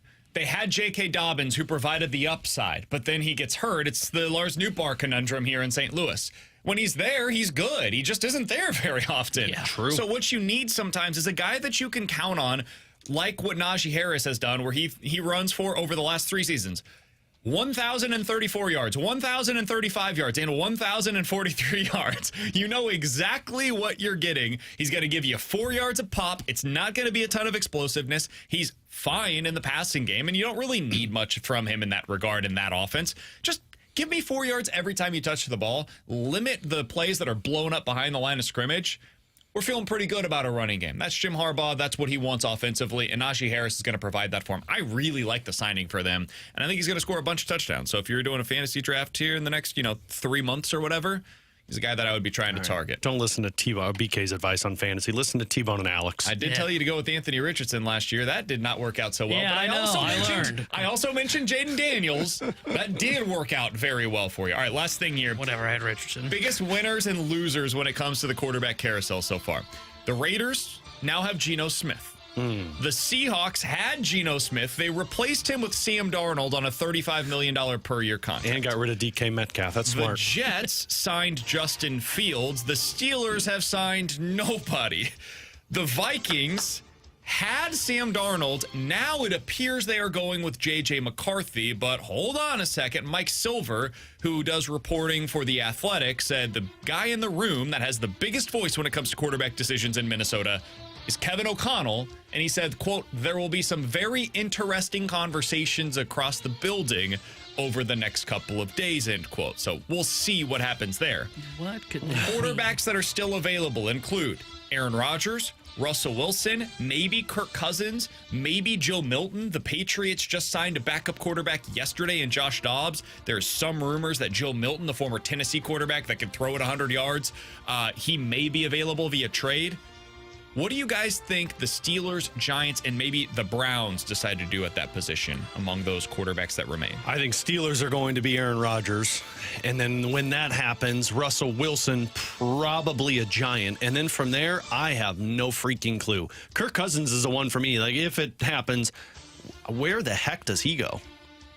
If he gets cut, I actually think he makes a ton of sense for the Browns. I agree. Because he can go do for them what Russell Wilson did last year with the Steelers. Yeah. Where it's like a 1-year, $3 million deal. It costs them nothing. He becomes their de facto stopgap until they can find a way eventually to get out of this disastrous Deshaun Watson contract. But I think they're more likely probably to go the Joe Milton route, that makes honestly. Sense. Trade a draft pick, get a guy that has a little bit of upside, find out what he has available. Other than that, though, man, I don't know. The Steelers, to me, are the team that I just don't understand what they're doing. Yeah, Why are we going with Aaron Rodgers if you're the Steelers? What upside, are we doing? baby. Upside, baby. Of what? I would rather run 5 it back years with ago. Russell Wilson than go out there and get Aaron Rodgers. At least if I've got DK Metcalf, I've seen what that duo looks like. I've seen Russell Wilson and DK Metcalf. That can work. I just don't know what the ceiling is for something like that. But the team to me that came out most ahead in this was actually the Raiders, interestingly enough. Geno Smith's a good quarterback. He ain't great, but he's like the 16th best quarterback in the league. They had nothing at the position for a decade. Basically, since Derek Carr had that good season in 2018 maybe, they've had nothing at that spot. So I like them getting Geno Smith. I think it makes a ton of sense. Yeah, I like the Raiders with the Geno addition probably the most. The one that I just don't understand is the Darnold one still. That one. I don't get why. And, it's not a bad contract. And I think it would have worked if you kept DK, right? If you keep DK with Jackson Smith and Jigba, to me, that one could have worked because that's what Baker did. He found a nice, small, little kind of 3-year contract. Didn't really cost Tampa much, but he had Godwin and he had Mike Evans there, and it worked for Tampa Bay. Could have worked in Seattle, but I don't know what they're doing. So they're the team that has puzzled me the most. Outside the Steelers, I think the Steelers I don't know if they've been connected to Darnold. I wonder if they were in on Darnold and lost the bidding. That would be kind of my tinfoil on that, is they don't really want Rodgers, but now they are getting stuck with Aaron Rodgers. But I think that's where they're going. I think Giants are going to draft a quarterback. I think that's what they're doing at 3 overall. Last thing that I wanted to get to. I mentioned the Viking stuff. It all feels very weird in Minnesota right now. They were in the running for Sam Darnold, which feels strange. Why are you doing that? You just took a quarterback in the first round. I understand he got hurt, but that's your answer. Unless you don't believe in him. If you don't think J.J. McCarthy is any good, T-Bone provided this. I want to give you the credit, T-Bone, because I think it's a really good question. The 49ers are clearly taking a step back, and there has been some questions on how the money is going to look for Brock Purdy in his next contract negotiation, which is right now. If you're the Vikings and you're out, if you're the Vikings and Kevin O'Connell is out on J.J. McCarthy as the next quarterback for your team. Because there was a tweet from Mike Silver that I mentioned, and there was another tweet earlier today that said that J.J. McCarthy is likely the next starter for the Vikings. Likely? Why is it likely? He is. Well, maybe Kirk Cousins wants to come back. Do you consider trading him to the 49ers for Brock Purdy? Yeah. Do you make that move if you're the Vikings? And if you're the 49ers, do you make that move? 49ers probably, if you're not going to pay him. And it's obvious the 49ers are tearing that thing down. I guess the question really comes down to, do you think Brock Purdy is better than J.J. McCarthy? And, the track record says yes, but me personally, if I can win with Sam Darnold, I can win with any quarterback if I'm Kevin O'Connell. And, we're about to see it with Seattle. Fair. And so if you think J.J. McCarthy is this guy because you drafted him so high, rather than trade it, I would just run it with J.J. McCarthy and see what it looks like. But you do take a chance of it not working out well. And, at least Brock Purdy, is a really good game manager who can make some big throws. But I kind of see them as the same player, to be honest with you. I think I would do it if on both sides. I think so, too. That's where I'm at. If I'm San Francisco, I'm going through this route. It was just announced that they released Leonard Floyd, the edge rusher. They're blowing it up. Yeah, that's a guy I would love to see in Kansas City. That's a guy I'd love to bring back to L.A. That's what I'm thinking. No. I think if you're Minnesota, it makes all the sense in the world. Okay, Brock Purdy, yeah, I agree. Probably 10th, 15th best quarterback. Probably what you got out of Sam Darnold this year. But Purdy's had success when he gets to the postseason. We saw Sam Darnold. I think it was more flash of the pan than anything else. The thing that makes it complicated, though, is if they're going to pay Purdy, they've already gone out and they've signed 5 decent free agent contracts so far this offseason. So they've been spending money like they got a rookie quarterback on the rookie contract. So I don't know what's going on in Minnesota, but I would absolutely do this on both teams. Trade McCarthy for Brock Purdy. Yeah, I think that's probably the move. Our guy Marshy texts me and says the Vikings are very high on JJ, probably still injured. That could explain why they're going about it this way. That's another scenario. That's possible. But if that's the case, wouldn't that be leaked? Wouldn't that be part of these reports that are coming out by people is, hey, if healthy, likely the next starter? It's not saying that. It's just saying likely the next. I don't know, man. It feels off there. And I don't understand why that would be the case unless the head coach is not fully invested in J.J. McCarthy as the next quarterback of the Minnesota Vikings. Nothing like a good power struggle in an organization. Especially at the quarterback position. Yeah. This is the case with all of the Sean McVay guys, by the way.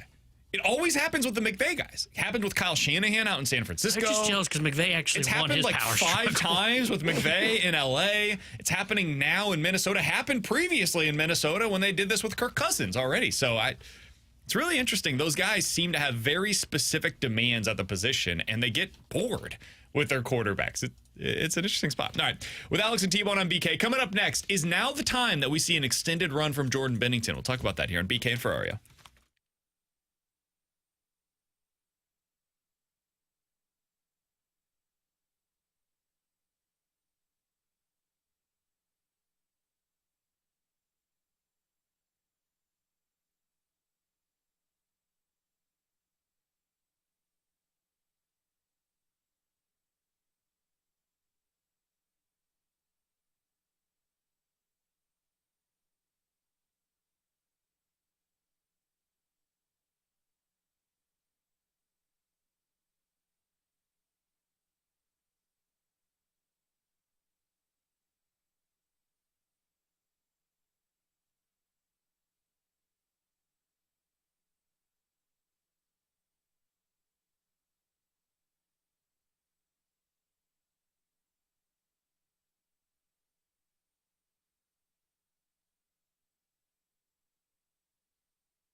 Tanner Hendrickson here. They Sports Center update driven by Johnny Londoff Chevrolet and Johnny Londoff Autoplex. Cardinals currently in spring training action as they're taking on the Miami Marlins.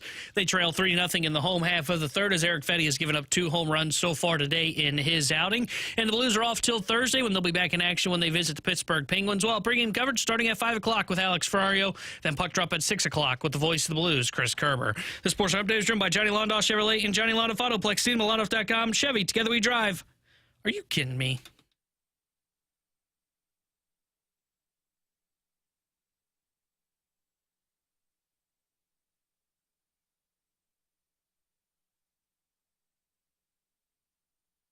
All right, so is this the time that we finally see an extended run from Jordan Binnington? Last time that we talked about this, Alex, they decided to go with Joel Hofer in a game that ended up working out for them, but I said at the time, hey, I don't like the lack of urgency here. I ended up being dead-ass wrong, and the Blues got it right. Not surprising. That's typically how this thing goes. With Alex and T-Bone on BK, is this now the time, Alex, where we start to see them go away from the typical 2 for Binner, 1 for Hofer format and just really ride Benner the rest of the way? I don't think so. I think they're going to stick with this 2-1, with the exception of probably that last month you see a little bit more of Jordan Binnington, because frankly the schedule sets up to where 2-1 works out for the next 2 weeks. And what I mean by that is starting on Thursday, you have 2 more sets of back-to-backs, and then next week you play 8 games in 14 days, including back-to-backs on Saturday, Sunday. So with 17 games left this season, I actually have Binnington, at least in my opinion,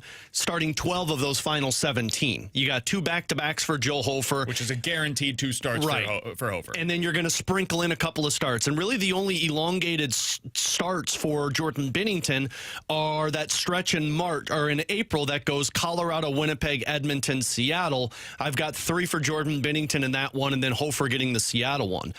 But this actually works in the Blues' favor to keep both goalies fresh, meaning Joel Hofer still gets some reps in games because you're doing the 2-1 for the next 2 weeks, and Jordan Binnington doesn't hit that fatigue mark, which is what David Alexander's been at least concerned about for how much hockey he's played. I think where you're really going to need Jordan Binnington is that stretch in April where you play Detroit, Pittsburgh, Colorado, Winnipeg, Edmonton, Seattle, Utah.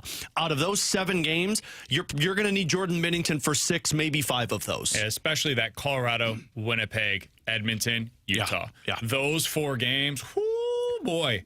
Those are some big ones down the stretch. And that Utah game, I mean, I don't mean to overstate things. It's entirely possible that game is for a playoff spot. Yeah, absolutely. Given where both of those teams are at right now in the Western Conference standings, it all just goes back to, man, these games against the bad teams are important. So this next 2-week stretch is probably the most important they'll play. You got Pittsburgh, Anaheim, Nashville a couple of times, and Chicago. That's 5 of your next 7 games. Yeah. You probably need to win all 5 of those. I know that sounds like I'm being overly pessimistic about where this team is at, but given the games in hand situation, we tried to do the math earlier. Dude, it's hard to get this team to like 94 points. It's really hard to do it, and that might be what is necessary to be able to get into the postseason this year. If it's anything approaching that, you need to win those games. Yeah. You have to take care of business against the bad teams that remain on your schedule. And breaking news here, there's a lot of those teams because you have the worst strength of schedule, like the weakest strength of schedule the rest of the way, which should help you.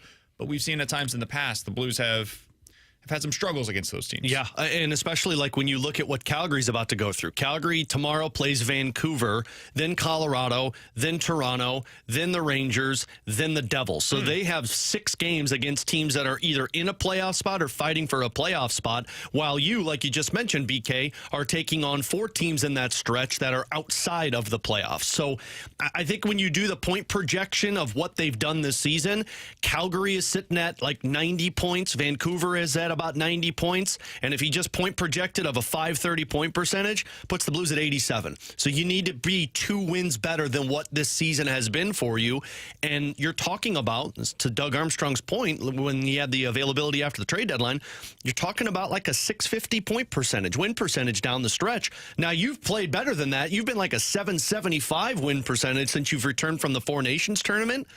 You do need to kind of run the table against these bad teams. And this is why I'd be looking more towards Jordan Binnington in those ideal games for you, because he's the one that kind of, Scotty Bowman used to always say, right? I'm going to put my best goalie against the bad teams because it's a guaranteed 2 points. And that's kind of where you're at with Binnington. Toronto gave you a little bit of help last night, not as much as you're hoping for, but they won in a shootout against Utah. So Utah now has 67 points, one fewer games played than you, 67 points on the season. You're at 69, which is the same as Vancouver, but Vancouver has played 2 fewer games than you. They are back in action, if I'm not mistaken, this evening. And they play tomorrow. Vancouver is going up against the Canadiens tonight at home, so you'd like to see Montreal help you out there. Calgary not playing tonight. They are right now the leader in the clubhouse for this, 70 points in 63 games. And keep in mind, too, the first tiebreaker, which is regulation wins. You've got a 2-game advantage on Utah Hockey Club, so even if they win that game in hand, puts you in a tie for points, you've got the upper hand because of those 2 regulation wins. But Vancouver's got 1 more than you, and Calgary's got 2 more than you. So that's the other thing to keep in mind as you go down the stretch. The good news is by Thursday, with the exception of Calgary, who will still have a game in hand, Utah and Vancouver will have played the same amount of games as you. So you are going to have a really good landscape of where are we at for the final 17 games of the regular season. Calgary tomorrow plays against the Canucks. So you really need, I think what you're hoping for, Vancouver win. Vancouver loses tonight and wins tomorrow. In regulation tomorrow. I think that would be the ideal scenario for Blues fans, because then you're going to have Vancouver at 65 games, same as you, with 71 points. Calgary will have played 64 games, so 1 fewer at 70. Yeah. So that's what I think the ideal scenario is going into the latter portion of this week. This is the coolest part about the season, by the way. Like, as much as it is in your own hands, you do scoreboard watch for the final 4 weeks of the season, which you kind of you become fans of teams, T-Bone, that you didn't think you were. Especially in Montreal. The ideal Chicago spot is where the Blues ago. are at for that, for what you're talking about right now, because the Blues are fighting for 1 spot. Yeah. So you have a bunch of teams right now that are all fighting for that same spot, and all of them are watching in like a round rover type of a situation of, what does that team do? What does that team do? How does this play into what the game's in hand is? Like, there's a lot going on. If you're, for example, like Winnipeg, you don't really these don't matter. care. Or even Colorado, for that matter, where they're 3rd in the division right now, and there's almost no real wiggle room up or down. And if we're just being honest, who cares? Right. You're in no matter what. It's about what the matchup is in the first round. So I guess you care about that to a degree, but ultimately it comes down to, because you're going to have to play some really good teams in the Western Conference this year to make it to the Stanley Cup final. It really comes down to, are you playing your best hockey at the right time? That the ideal spot for scoreboard watching is if your team is in contention for that final spot in the wild card. I'll tell you what's going to be really fun, too. And Curbs brought this up. Minnesota has basically, I think they've lost 3 in a row. They are 5-5 in their last 10. I know it's a lofty expectation because they're 7 points up on you. But, man, if Minnesota continues to struggle, there's a chance that there could be other playoff spots become available. So none of this matters if you drop a game against Pittsburgh on Thursday, or if you lose the game against the Anaheim Ducks or one against the Predators. You got to win those games, and you got to hope Calgary or Vancouver stub their toe at some point. I think L.A., if I had to guess, if you're telling me, hey, which team is more likely to stumble down the stretch, I would probably go with L.A. over Minnesota. I'll have to check the... Maybe, but Minnesota doesn't get Kaprizov back until like the beginning of April. Fair. And their goaltending, we all remember the Gustafsson, how great he was, and people are like, oh my gosh, he has really struggled since then. So I think both are potential fall into a wild card conversation, and especially when the Blues just took, 5 of 6 points against, 5 of 6 points against the LA Kings. If LA continues to stumble and Calgary wins, well, then LA's wild card territory, and the same can be said for Minnesota. Minnesota has the 11th most difficult strength of schedule remaining, LA 20th. So LA in the bottom 10 when it comes to strength of schedule remaining. So could be good. Maybe you get 2 wild card spots you're fighting for. In 15 minutes. You guys are really pessimistic about this Cardinals team, huh? Absolutely. Not that I didn't know that before, but The Athletic had a poll that came out earlier today, and hot damn were the Cardinals ranked low on this list. We'll tell you about that coming up in 15 minutes. Jeremy Rutherford at 1:15. The Junk Drawer is next here on 101 ESPN.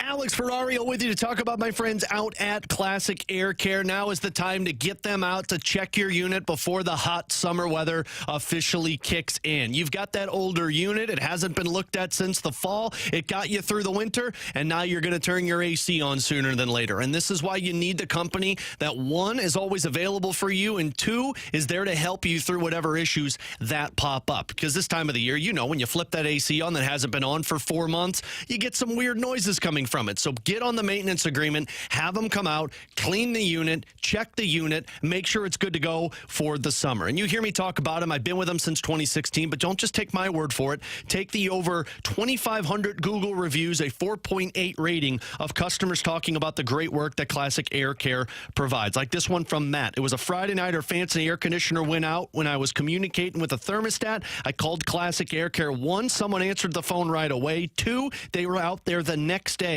to fix the issue that we had. Tech at Chris R. for Classic Air Care was sensational. So give them a call today. Schedule today. Just tell them Alex Ferrario sent you. That's Classic Air Care and ClassicAirCare.com.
Alongside Alex and T-Bone, I'm BK. Let's dive into the junk drawer here on BK and Ferrario. Alex, what is the thing that when you take it away from your kids or you tell them no about something, they get the most upset? For us right now, it's a popsicle. Luca is obsessed with popsicles. God, I hate popsicles. And if we say no, it is World War III at our house. So generally speaking, he gets his popsicle. Yeah, honestly, like with Adelaide, nothing. I think my Adelaide is just, she's kind of a gangster in the sense of like you take something and that toy is just dead to her. Okay, she's like, sure. cool, I don't need that. I'll go find something else to play with. Respect. Emma's the one that you could take anything away from her. She could be playing with a lint ball, and if you say, give me that, she go, ah! She just screams at the top of her lungs. Full starfish on the ground. Today she was playing with, Adelaide got Legos for her birthday, and Emma was playing with them, and Emma is notorious for putting tiny stuff in her mouth. And we're like, nope, put it in her mouth. We told her no, took it out, put it back in her mouth 3 times, and then I finally said, cool, I got to take it away. Game over. Laid on the ground, screamed for a good 15 minutes, and I'm like, okay, well, you're not really getting it back now. The reason I ask is because a 4-year-old had an incident in Mount Pleasant, Wisconsin recently. I bet it wasn't pleasant. It was located 7 miles west of Ranson. Police were contacted by a 4-year-old boy who said his mom was, quote, being bad, end quote, according to a statement released by the police department last week. That kid. A little boy called 911 saying his mom was being bad and needed to go to jail. When the officers arrived at the home, the young boy said, quote, my mom ate my ice cream and needs to go to jail for it now. He also told the police, after speaking with them, quote, I no longer want my mom to go to jail. I just want some ice cream, end quote. Can you imagine if Adelaide What would you do? dialed 911 because you took away, for my scenario, a popsicle? Honestly, though, kind of a D move if you eat it in front of the kid after you take it away from them. Can you imagine? Oh, my God. Did you ever do that when you were a kid? No, did you never called the cops. So I did it twice. Really? On your parents? Yeah. I did it once because I got, this was when I was like 8 years old. I did it and I called it on my dad because I was grounded and I couldn't come out of my room. So I took the phone and I called the cops and they showed up. I've never seen my dad more pissed off. And then I did it once on my mom because I think I was like 10 or 11. I thought she had left me at home. Sure. Because it was me and her, and I couldn't find her. And so I thought she left me. So I guess I didn't call it on her, but I called the cops crying because I thought that my parents left me at home alone. Oh, my and then God. they showed up, and my mom was like, what are you doing? I'm here. I'm in the basement. Oh, man. When I was 4, my sister is 4 years younger than I am. So I was 4 years old when she was born, and my grandma had came out to Kansas City to stay with me while my mom and my dad were at the hospital, my sister being born. So it's mid-January at this point in time, and my grandma's there with me. It's snowing outside. She goes out to like take the trash outside or something. I think it'd be really funny to lock her out. So I lock the door behind her and then go back inside, and I look out the window to say, ha, ha, ha, so funny, you're outside. Do you ever the double bird? I apparently had locked her outside for like 30 minutes to an hour, and she was getting close to having to call the police on me as a 4-year-old who was just being a big dummy. We didn't have a garage door opener that she could use. So there was no way for her to get into the house. To her defense, though, good luck negotiating with a toddler to unlock a door for you. It happened to us in the summertime. I was home with the girls. Adelaide locked me out. I was outside with Emma, and it was like 100 degrees. So I had to break down our side garage door because she didn't. I was sitting What's the there. option? I was sitting there at the window going, Adelaide, unlock the door. Unlock the door. And she just smiled at me. With Alex and T-Bone on BK. Coming up in 15 minutes, Jeremy Rutherford will join us here on BK and Ferrario to talk with us about what he sees for the Blues down the stretch of this season. And are they going to commit to a full Jordan Binnington workload down the stretch? We'll talk about that with him in 15 minutes. But coming up next, we knew that Cardinals fans were upset about this team going into the season. I don't know that I appreciated just how pessimistic people are about this team. We'll talk about it next year on BK and Ferrario.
All right, so I knew you guys weren't particularly optimistic about the Cardinals heading into this season. That's not surprising whatsoever. However, being compared to the Marlins, the Angels, the Rockies, and the White Sox, that's even lower than what I was anticipating. With Alex and T-Bone on BK, The Athletic put together their hope-o-meter going into the 2025 season. Now, basically, it's just a question of, are you hopeful about your team going into 2025? Super easy prompt, and you say yes or no.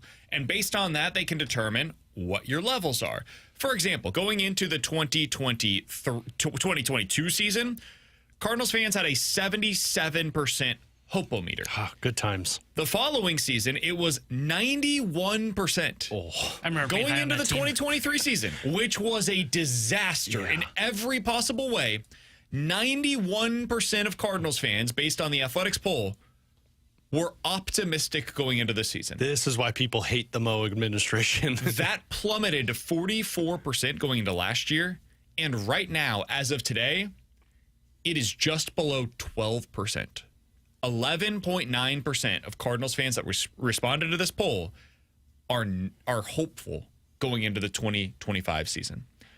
Alex, that is like 1 out of every 9 people that responds to this poll says they're optimistic about the Cardinals right now. I get it. I'm not here to tell you that you should be particularly optimistic, but are they really in the same category right now as the Marlins, the Angels, the Rockies, and the White Sox, in your opinion? Yeah, in my opinion, they are. Marlins look pretty good today, though. I was going to say, Marlins look better than you. I'm not talking about this. Spring training doesn't matter until tomorrow. No. We'll go open up the show. Rocked, by this the way, time listeners. of the year, spring training matters, is what I was told. You could try and sell me on being optimistic about Jordan Walker and Mason Wynn and Nolan Gorman. I don't know if I am until I see it. Like Mason Wynn, I want to see consistency. Even if Jordan Walker or Nolan Gorman have a great year, I don't know if I'm going to buy it right away. There's nothing to get optimistic about on the pitching side of things, hence our conversation of McGreevy starting in the minors and Steven Matt starting in your rotation. Yeah, as for this season, I don't have any optimism. Beyond this season, maybe it's there if you start to see signs of life. But, yeah, I would fall into that camp of 8 of the other 9 people you've asked saying, no, I have no hope for this season for this Cardinals team, with the exception of some tiny movement from some of your younger players. Yeah, I was a little surprised by where the number fell at, where they were, because I figured they would be like 20th, right? I figured it wouldn't be. I feel like they're more in that Giants, Athletics, Pirates, Mariners range. That's kind of where I thought they'd be. Because, like, I can't know because all those teams have a star on them. Well, Athletics don't. The other ones do. Giants? They just signed Willie Adames. Is that a star? I mean, we were calling him a Why star is Wilson before. Contreras less of a star than Willie Adames? I think they also have stars on the pitching side of things, too. They got Logan Webb. They've got Justin Verlander. Who's the other young pitcher Robbie that they Ray got? is the other lefty they've got. Like, they've got a pretty good, like, upside I can do some rotation. pushback. I'm not going to. It's fine. I would be curious to know where the Sonny pushback Gray is. The one of those equivalent guys of Logan Webb. Okay, and then who were the other ones that you're going to try to Robbie Ray and Verlander have Robbie much Ray better never upside. stays healthy, and Verlander is like 100 years old. But I would say like those two guys are better than anything you have behind Ray. I don't know that Verlander is going to be better. Verlander maybe not. Ray, I think. And so. that team also is willing to spend money. Yeah, well, that's the other thing. And that's where I think a lot of this optimism has come from. Is the Cardinals have spent what I've spent so far today, $0 on free agency. I don't like the position that I'm in right now because I'm trying to cape for the Cardinals, and I don't feel that way. Shut up. Yes, you do. What I'm actually doing is taking shots at the Giants. I don't think that the Giants are in a good position at all. In fact, I think they should be closer to the Cardinals than where they're at right now. And honestly, but anyways, that's a separate conversation. I could hear that argument, but the Pirates, the Mariners, I'd have them above the Cardinals because there's more optimism with those teams. See, I don't know about those teams, and this is why I would have had the Cardinals there. Again, like, what we're arguing is basically like, a couple of spots, like sure. The third worst optimism. I'll add one more thing on the Giants specifically. They're in a division with the Padres and the Dodgers, which should make you even less optimistic because at least for the Cardinals, your division is terrible. It's not good around you. The Giants have no hope, man. It's over. For the next decade, it's over. And for me, like with the Pirates and Mariners, like, dude, you guys can't hit a freaking baseball. I don't care how good your pitching is. What are you pointing at? The Marlins? Yeah, they look great today. The Cardinals can't hit a baseball in spring training. we only are tracking starting today. Okay, well, they got one run. There's still some innings to go, but I'm not shocked that Cardinals fans are this low on this team. Again, I would have probably had them more in like the 20th range, but I can see how Cardinals fans are here. Haven't spent a dime in free agency. You look at this young core. It's true. And you look at this young core, and this is what I've been They paid for hoping. Nick Anderson. I don't think he's going to make the roster.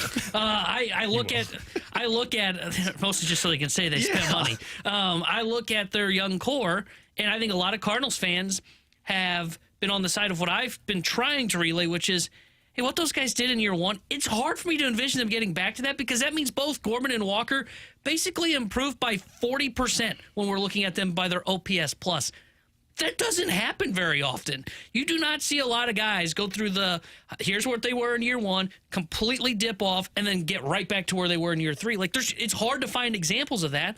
So if you're going off of that mindset, okay, well, that means this offense probably isn't going to be very good. You're probably not buying what Nolan Arenado is selling on a bounce-back situation. So really, Contreras is the only guy that you got as a kind of a star in that lineup. And then our pitching is like the definition of fine. Sonny Gray, really good. Love Sonny Gray. Stuff fantastic. Everything else below Sonny Gray is just the definition of fine. Sure. And, like, they need some of that to hit. Like, they could use a cost control fine guy like Andre Palante or McGreevy. But, again, McGreevy could be in AAA. Their messaging, though, at the beginning of the offseason were like, finally, they have a plan. Finally, they're communicating this well. And then you get to spring training and you go, wait, what happened to the plan? Are they trying to win? Are they not trying to win? Are they in a youth movement? Are they not in a youth movement? I can totally see how Cardinals fans ended up being even lower than what I was expecting them to be. Absolutely. I'm a little surprised to see them with teams that are tanking. The Marlins, Angels, Rockies, and White Sox are not trying to win right now. And you can make the argument that the Cardinals aren't trying to win in a meaningful way, but they're not trying to go to the bottom of the standings. And I think there is some value to that, even if we sometimes can overstate the value of it.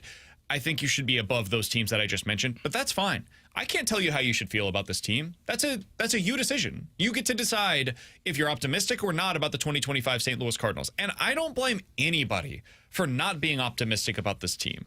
I probably share some more optimism about them because I do think there is still some upside that remains for Gorman, but more so for Walker and for Nootbaar, for Mason Wynn, for Ivan Herrera, who I'm really excited to watch this season. I think Wilson Contreras has a chance to be a 30 home run hitter this year at first base. I think Sonny Gray has a chance to be a sub-3 ERA starter for this team going into 2025. And I think Mason Wynn's going to be rock solid at shortstop, with a chance to just be a consistent all-star caliber shortstop that's a little above league average offensively and legit gold glove defense at the position with 20 stolen bases every year. It's a hell of a player. But where does that leave you? And I think that's why Cardinals fans are not optimistic right now, is because, okay, cool. Even if some of those guys end up being good, even if Nootbaar stays healthy this year, or even if Michael McGreevy becomes the best version of whatever he can be this year, and you hit on a couple of the young guys, so what? We win 82 games? Why am I excited about that? And that is a creation of the DeWitts. They created their own monster that they now have to answer for, which is, hey man, this fan base expects more than just getting to the playoffs or approaching an opportunity to get to the playoffs. They expect championships. That is how this team is evaluated. And the 2025 Cardinals have zero chance of winning a title. This team, as currently constructed, cannot win a title this season, and they know it, you know it, I know it, the listeners know that right now. And I think that's what's leading to that 12% number, is that no, they're not tanking, but they're also not aspiring for anything meaningful. The best case scenario for this team is that they, because of a crap division, end up sliding into the playoffs and win 85 games. That is the absolute peak of what this team can accomplish going into this season. And that sucks. And as a Cardinals fan, that's not what it's supposed to be here. Mm-hmm. But it's what it is. So I think there can. I will say this, Alex. I think there's a decent chance that Cardinals fans leave this season this year feeling similarly about the Cardinals the way that we do right now about the Blues. I agree with that. I think there's a decent chance of that. You need a lot to go right, though. Totally. You need, just like the Blues do. Yeah, you do. And I think the way people will start to feel that is if somebody emerges as the potential star, or at least has the qualities of being that. That's where That's where the Cardinals are at. That's what the Blues emerged with. They emerged with Broberg looking like a top pair defenseman. They emerged with Holloway looking like a top 6 forward, on top of solidifying what Robert Thomas and Colton Parayko were. I think you're going to have to solidify that Mason Wynn is a consistent all-star, and you're going to have somebody emerge as, yep, that's the guy that we were wondering if they could develop. He's Alex's T-Bone on BK. Jeremy Rutherford joins us, it appears, in studio. Coming up next here on 101 ESPN.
With Alex and T-Bone on BK, it's BK and Ferrario here on 101 ESPN. Normally, we're joined via the Callier and Thompson hotline by Jeremy Rutherford, Blues insider for The Athletic. He joins us in studio, though, today. JR, what's up, man? Yeah, just leaving practice, and I was listening to the 13th best show in the Western Hemisphere, right? Go. Is that what it is? You're actually really high praise for us. Yeah, that's true.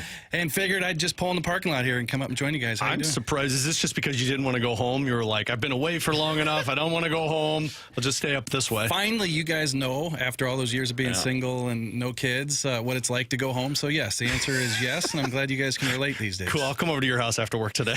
Luke has been collecting rocks lately. That's his thing. Oh, yeah? He'll go outside and he picks up rocks. They somehow end up in his pockets, and so that's kind of our Wait till thing. they go in his mouth instead of his pocket. That's we're always hoping fun. to avoid that if possible. All right, let's talk about the Blues because they're really interesting right now, JR. How about they're that? right back into this thing, like a point back in the playoff race. What do you make of where we're at? Just a vibe check. They've got a little bit of time to kind of breathe for the first time in a couple of weeks now. What do you make of where things stand with just a few weeks left in the schedule for this Blues team? Yeah, first of all, I think you have to give them a lot of credit, right? And I realize that they probably should have been in this position most of the year, and they get paid to play well, and they didn't play well, but they created a hole, right? And you change coaches, so many things have changed over the year, but now with 17 games left, they've put themselves in a position to possibly make the playoffs. And we were just in the locker room, and I said to Jake Neighbors 3 weeks ago, like people on the outside, I don't know if you could hear it, were saying not a chance to make the playoffs. He goes, yeah, we heard it. It was kind of tough to actually listen to. And he goes, it is kind of distracting. You kind of wonder yourself. But he said, hey, listen, we've really pulled together. I think the theme, and we can talk about this because this is going to be important going down through these last 17 games, is living in the moment. I feel like the Blues have done that. Even today, Jim Montgomery just said, you guys will probably have the audio here pretty soon. He said, listen, 2 days off after we get back, we're acclimating back to Central Time. We go out there, I know there's going to be a little adjustment period, and the details were just perfect today. He said, we had drills set up for the offensive players to have the puck and create, and our D guys are making plays and busting up the offensive drill. And he goes, it's amazing to see the details, and so they're going to have to live in the moment, guys, because every point, every game's going to matter, and you can't look at the rest of the season and look at that easy strength of schedule, as you mentioned. DK, easiest in the league, because you got Pittsburgh Thursday, Minnesota, you got 3 and 4 coming up. You're really going to have to hone in on each guy. Jared, at the beginning of the season, I was pretty adamant about like a successful season to me was being in the playoffs because I felt like that was the step that needed to be taken.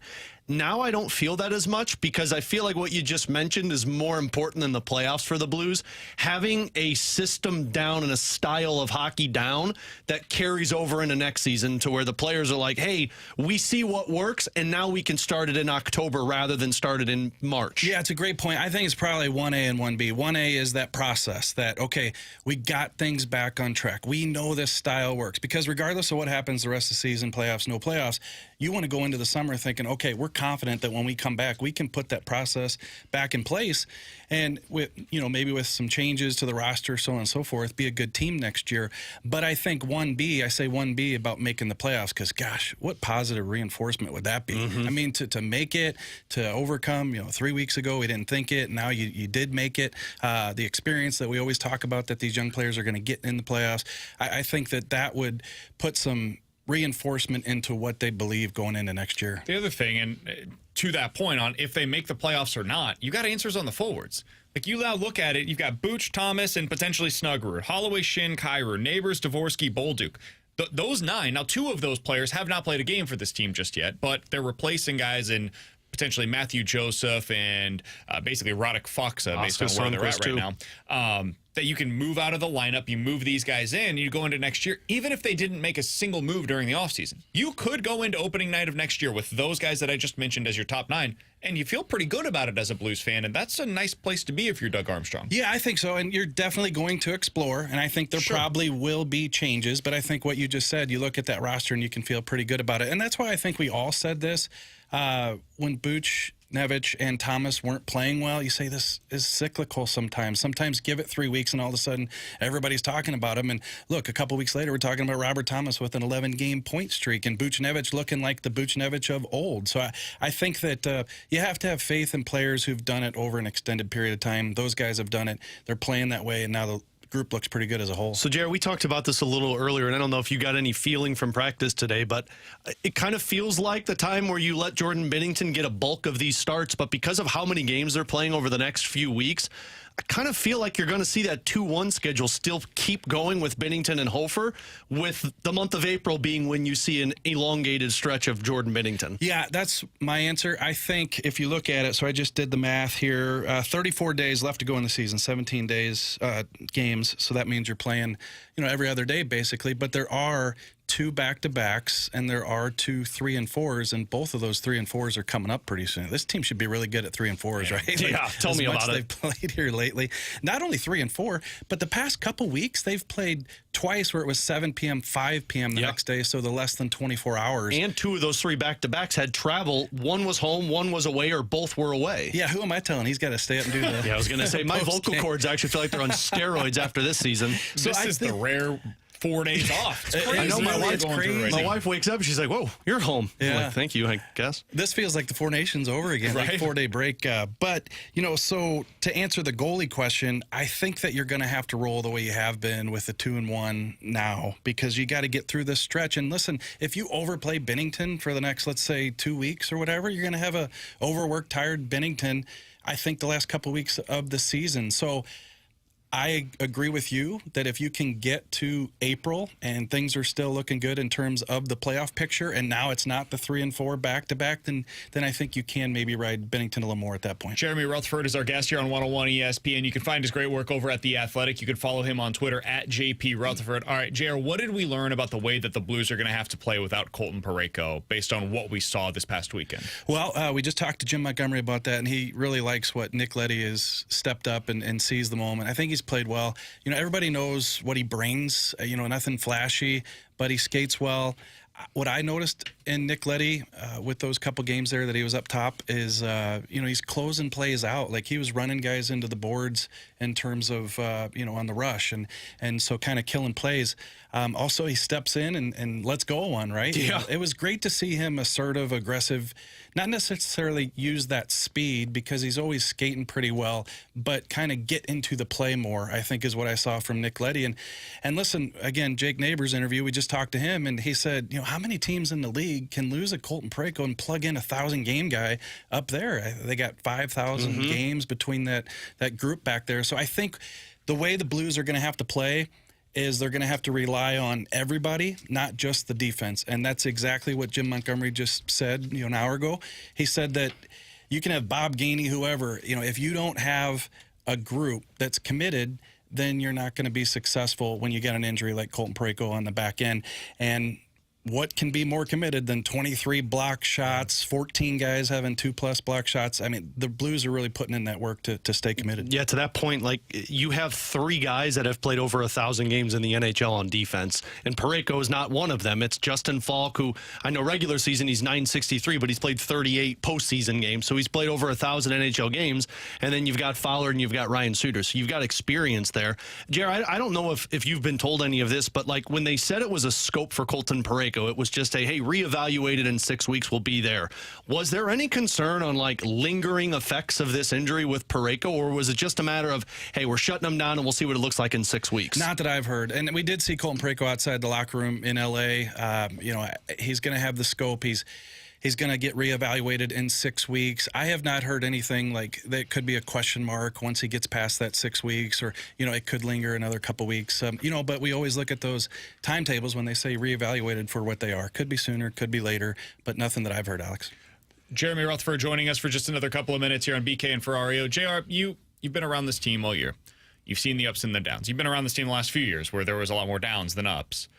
How would you assess where this locker room is at? Because we hear the comments, and it sounds like everybody's on the same page. You see the play. It certainly appears that way. When you're inside of that locker room right now, what is the vibe like inside of there now compared to what it was earlier this season or what it's been the last couple of years? Yeah, two qualifiers here is never pretend to know exactly what the vibe check is in that locker room, for us.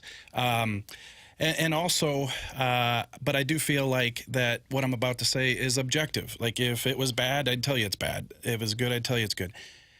I tweeted yesterday, BK, you probably saw it, that when I did this Blues player poll where I go in the room and ask the Blues 10 questions and they give responses, in the past, the room didn't have that feel. It didn't have that atmosphere. It didn't have the camaraderie where guys were giving each other the gears, and that type of story would even turn out well because guys are just off on their own. And I think I can tell you, being around the past couple months, that it's changed. it's different. And now, is that because of the winning? We could argue that all day. You win, you get along, and everything's great. But I genuinely feel like these guys get along, and they're not just playing for each other now because it's the playoffs and you look at the standings and they want to play well for each other. You know, you could sit here and say, well, why didn't it happen earlier in the year? It's the same group of guys. I don't know what the answer is. What do you think it is? Well, I think what that led to this? I think it's Jim Montgomery, and I think it's his positive energy, and I think it took time to get to a point where just everything started to come together. And these guys, it's not that they don't get along early in the season. I think they did. But I think, like Robert Thomas said today, when you feel like you're putting everything in and you feel like you should be winning games and you're still not, it just gets frustrating. Did the Four Nations face-off almost serve as an extra training camp for this team? I think it did. I think the Four Nations, I mean, when they planned that thing, the Blues could have had no idea that it was going to be so helpful to them. Like, it's just amazing. Like, we talked about that a couple weeks ago. You know, the break, the guys got healthier. They had legit practices where they could install some things. Right. Like, you know, Jordan Binnington gets all the confidence from, you know, and Cole. Well, that's what I think. I feel like it was a motivator, too, for those guys. Yeah. Like, you're seeing how well these players are playing, and it's like, man, our team is not playing this way, and you come out with a little extra gusto once you return. Yeah, so I can totally understand where somebody would say, hey, the winning leads to these guys getting along better. No, I think this group genuinely got along. It was just a long stretch of frustration because things weren't working out very well. All right, Jeremy Rutherford is our guest here on 101 ESPN. You can hear him each and every Tuesday on the show. You can hear him throughout the week on 101 ESPN. And, of course, be sure to check out their podcast as well, Last Minute Blues Podcast. JR, we appreciate the time as always, my friend. We'll be reading over at The Athletic. We'll talk with you again next week. Thanks, guys. See you, JR. That's Jeremy Rutherford joining us as he does each and every Tuesday here on the show. We'll get to Bet It or Forget It coming up next here on 101 ESPN.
Hey, it's BK for my friends at Victory Men's Health. It is time to unlock your inner champion. That means different things for different people. For me, it meant going in there and seeing where all of my levels are, not just testosterone. It's also the micronutrients, finding out where you're at on any of those. They can do that for you.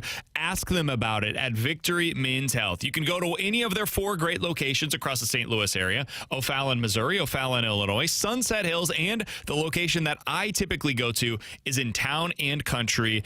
That is my personal favorite location. It's the easiest for me location-wise. It's close to home. Super easy process to get signed up. Go to victorymenshealth.com. Book that first appointment. Put in your name, email, phone number. Tell them BK with the 101 ESPN sent you, and then tell them what it is that unlocking your inner champion looks like. You can do that over there, and it's a super easy process. You can find out about what they can do for erectile dysfunction, low testosterone, weight loss help, or if you want to find out about their red light therapy programs, cardiovascular testing. It's all available to you at Victory Men's Health. Check them out today, victorymenshealth.com.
Tanner Hendrickson here, the Sports Center update brought to you by Saliga Heating and Cooling. Cardinals currently in spring training action as they're taking on the Miami Marlins. They trail 7-4 in the home half of the fifth. And the Blues off again today. They'll be back in action on Thursday when they visit the Pittsburgh Penguins. Well, pregame coverage starting on Thursday at 5 o'clock with Alex Ferrario. Then puck drop at 6 o'clock with the voice of the Blues, Chris Kerber. This portion update is brought to you by Saliga Heating and Cooling, an independent American Standard heating and air conditioning dealer.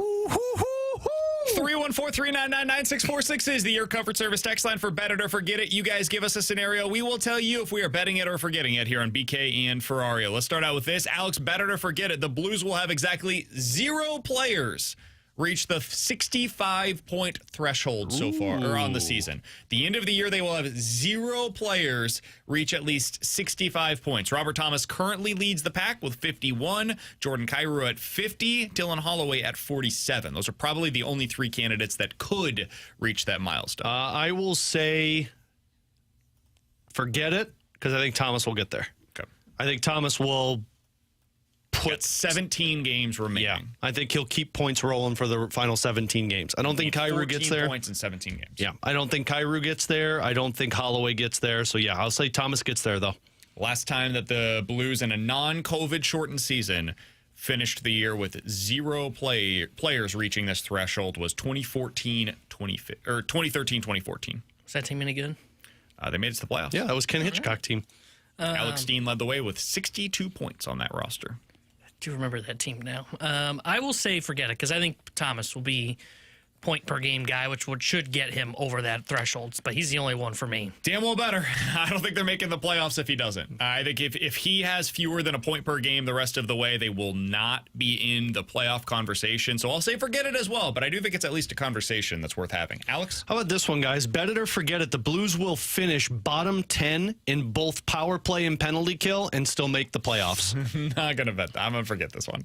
Right now, their penalty kill is 4th worst in the NHL. Yeah, there's no avoiding that one. As Army said, he could talk about that for a long time. The power play is at 19.3%. You need to get to 20% to not be bottom 10. If the Blues make the playoffs, their power play will not be bottom 10 in the NHL, in my opinion. Man, I actually think there's a scenario where that takes place, and it's just because this team is so good at 5-on-5.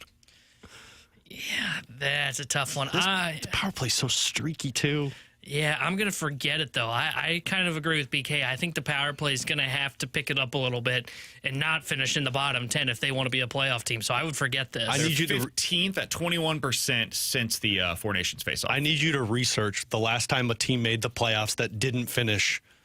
Or that there's too many qualifiers on that. It'd take me too long. Come on, man. Look it up. You got to do your Excel sheet here. I'll do it for like the last 5 years. We can do that. We can do that for tomorrow's show. Yeah.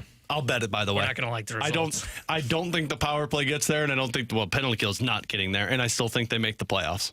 Wow. Yeah, I would still forget that one. Guys, better to forget it. He's been the hot button topic on the show the last 2 days. Better to forget it. Matthew Liberatore will make 10 starts for the Cardinals this season. I'm going to say forget it. Even if he ends up starting opening day in the rotation, I do not believe that he will make it there very long. I think that we know what Matthew Liberatore is, which is a really nice bullpen arm. I don't blame them necessarily for trying it. I think that is a more than reasonable thing to want. I think they'll find out that it fails because he still struggles to get out right-handed batters, and that's okay. He's just going to be a lefty reliever that gets lefties out extremely well. You need those guys on your roster, but yeah, I don't think he makes 10 starts. I think I'd be surprised if he makes more than 5 at the big league level this year. To me, this one's simple. Bet it. What Mo wants, what Mo gets. Yeah. And if Mo still thinks Matthew Liberatore is a good starting pitcher, Matthew Liberatore is going to be getting at least 10 starts. I would forget it. I think 5 I could have convinced myself of. 10 would be too much because I can convince myself that Mo will do the Mo thing and they will have Libby in the rotation to start the year. I think they will quickly abandon it because it will not go well. And I'm talking real starts, not like he goes out there, he technically opens up the game, not that, but like real starts for the Cardinals. By the way, today not going well for the Cardinals. Oh, why, man? The spring training today is day 1 of when it matters. 314-399-9646 is the Air Comfort Service X line for Bet It or Forget It. You guys give us a scenario, we will tell you if we are betting it. From the 636, guys, Bet It or Forget It. The Bengals will finish next season giving up the most points in the NFL and also scoring the most points in the NFL. That would be amazing. I'm going to forget that because I don't think the offense can stay that consistent all year. I think I'm with you. I think I would forget. I think their defense can be that bad.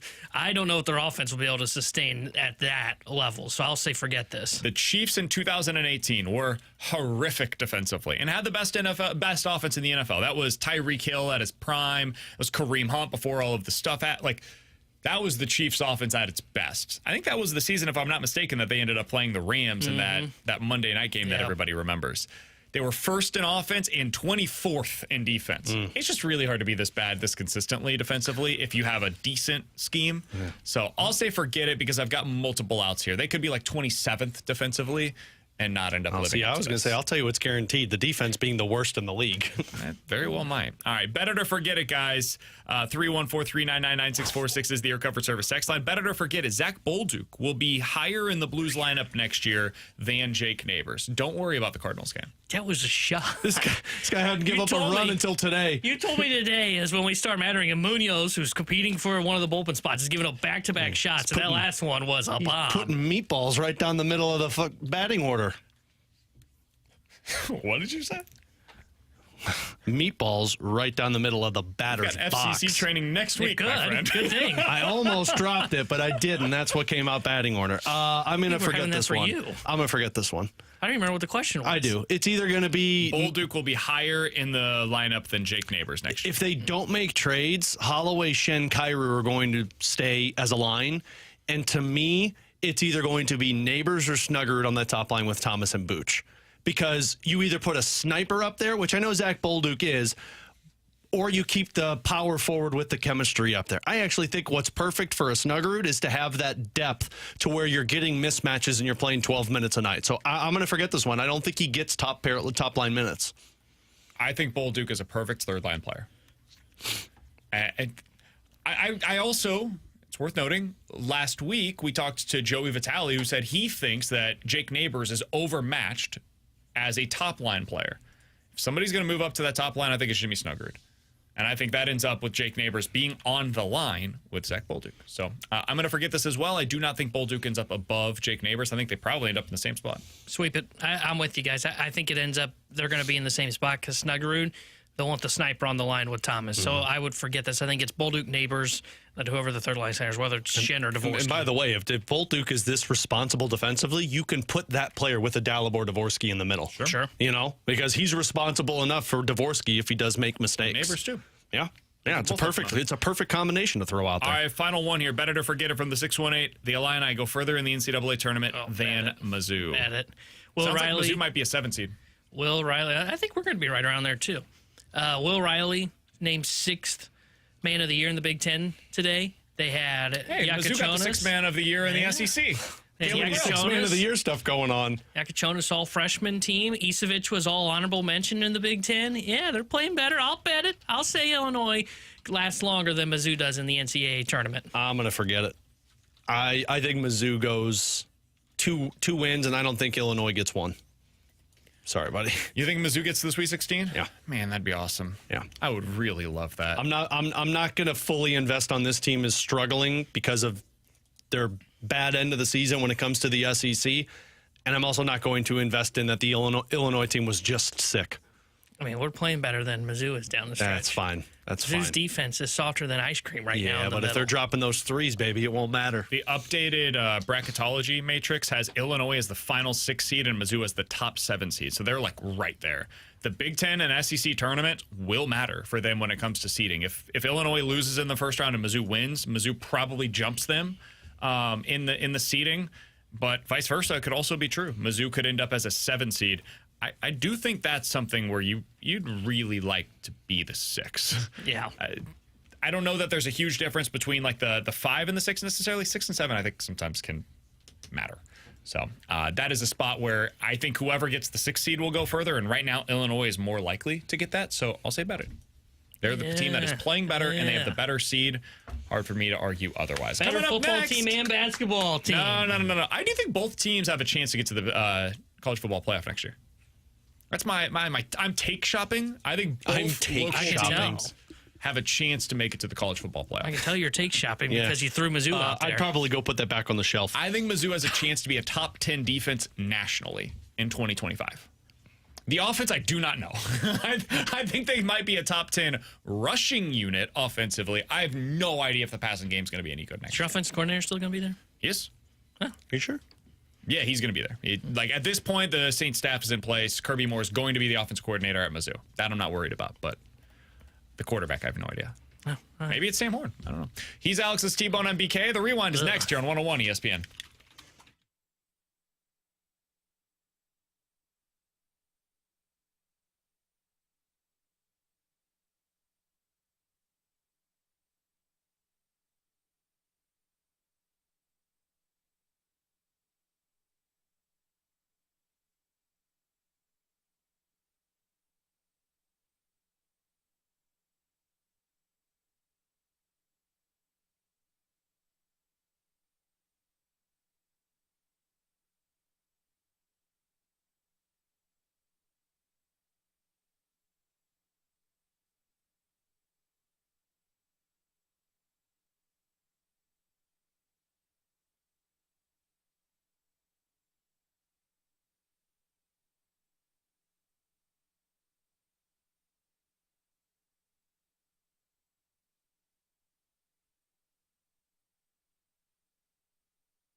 Alex Ferrario with you to tell you about my friends out at Ted Drew's famous frozen custard, that famous St. Louis destination off of Chippewa, where you get to start enjoying the warm weather. It's going to be beautiful for the next couple of days. A perfect time to put it on your calendar. Tell your wife, tell your husband, tell your kids we're going to Ted Drew's. These were my favorite days growing up. Friday nights were Ferrario nights, where we'd go out to dinner on the hill and then we'd go right to Ted Drew's and just enjoy the frozen custard. Sit in the parking lot, talk about our week, and spend time together. I get to do that with my girls now on Fridays. It's so much fun, and it's the traditions that you build out at Ted Drew's. Fourth generation, family-run business that has been serving that St. Louis tradition year-round. Whatever flavor, whatever mixture you're looking for, they've got it for you out at Ted Drew's. Plus, you could buy it at bulk, take it home, put it in the freezer, and have Ted Drew's for you at all times. And while you're there, walk across the parking lot, check out the gift shop to buy Ted Drew's apparel, souvenirs,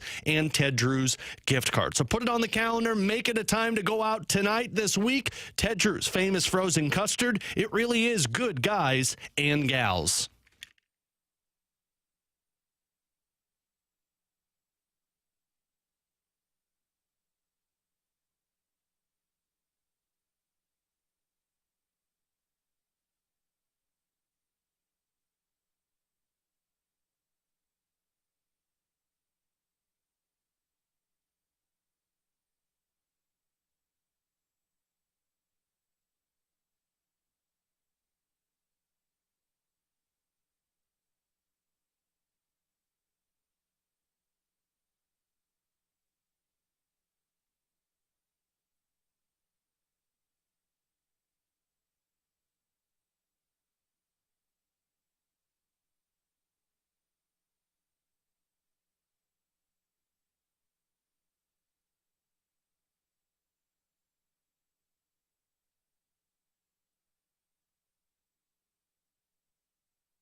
Hey, if you guys missed anything from today's show, be sure to check out the podcast page, 101ESPN.com, and the free 101 ESPN app is where you go to find it. It's all presented by Schaefer Door Company. That 101 ESPN app is free to download, super easy to use. You can check it out. It's presented by Dobbs Tire and Auto Centers. If you prefer to watch us for whatever reason, youtube.com/101ESPN STL is where you can go to watch us before, during, or after the show. T-Bone after the show goes in and splices up every segment for you, so you can check out if you're a Blues fan and you only want to watch the Blues segments, feel free to do so. You can check out on the YouTube channel exactly where we talked about the Blues. He marks that for you.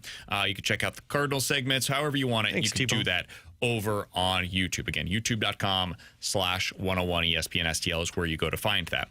All right, we started today's show by talking about the Cardinals, specifically their rotation. Katie has a new piece over on The Athletic about the position battles that remain. Few of them, the bench battle is still there. it sure seems like some of the names that you were excited about are probably not going to be a part of this thing, including Thomas and JC. The bullpen battle is there, and boy, howdy, did Roderick Munoz did not help his case today. It's windy, and this game doesn't matter. There is also a rotation battle that has emerged. The top 3 players that are going to be a part of your rotation: Sonny Gray, Eric Fetty, Miles Michaelis. And then it becomes 2 spots for 4 players: Matz, Palante, McGreevy, and Liberatore, who has entered this mix. Alex, if you had to guess, give me 2 different things here. 1, what do you think the Cardinals will do with those final 2 spots? And 2, what would you like to see them do? Because they might be 2 different answers. Yeah, they are 2 different answers, because what I would like to see them do is put Palante and Matthew Liberatore in the rotation and put Steven Matz in the bullpen and McGreevy going down. What I think they're going to do is it's going to be Steven Matz and Andre Palante in the rotation, Matthew Liberatore sent down to the minors to be a starter. And Andre Palante sent down as well? No, Palante's in the rotation. Palante. So McGreevy and Liberatore down, yes, the other 2 in the rotation. Palante and Matz in the rotation, and then you've got McGreevy and Liberatore starting for AAA. I would like to see them go with Matz and Libby in the bullpen, and then McGreevy and Palante are starting. I know that leaves me without a 6-man. I will build somebody up at the major league level if need be. That's like 5 left-handed relievers, though. Win in Rome. I look at. Nobody's getting through this lineup. We know the Cardinals love their lefties, man. I think what they're going to do is I think they're going to go with Matz, and I think they are going to go with Palante. I'm not convinced they're sending Libby down.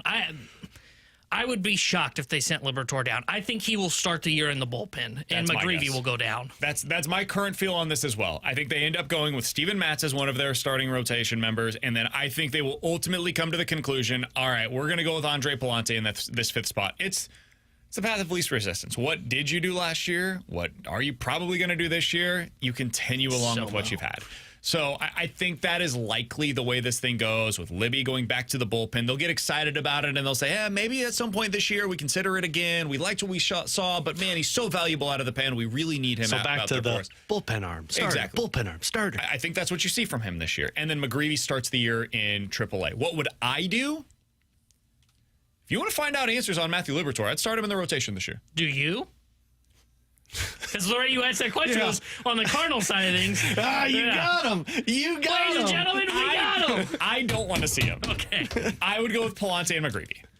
Those would be the guys that I would start out as in the rotation, and then I'd figure it out from there. I'm kind of with T-Bone. Like, if you need a 6th starter, you figure it out.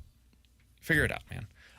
But I would want to get the answers that I need on the guys that are going to be a part of this rotation, not just for the here and now, but for the foreseeable future. And I think Matt's going to help you out in the bullpen. Libby is really good in the bullpen. Give yourself the best chance to win early on and see where things go from there. That's the way that I would go. I just don't get why Steven Matz can't already be the 6th man in your rotation. You know he could do it. He's done the bullpen to starting pitcher before. That's a fair point. Oh, that would hurt him. Yeah. He's Alex, that's T-Bone, I'm BK. We'll talk to you guys tomorrow at 11 a.m. The Fast Lane's coming up next here on 101 ESPN, and they will not start at 2:07.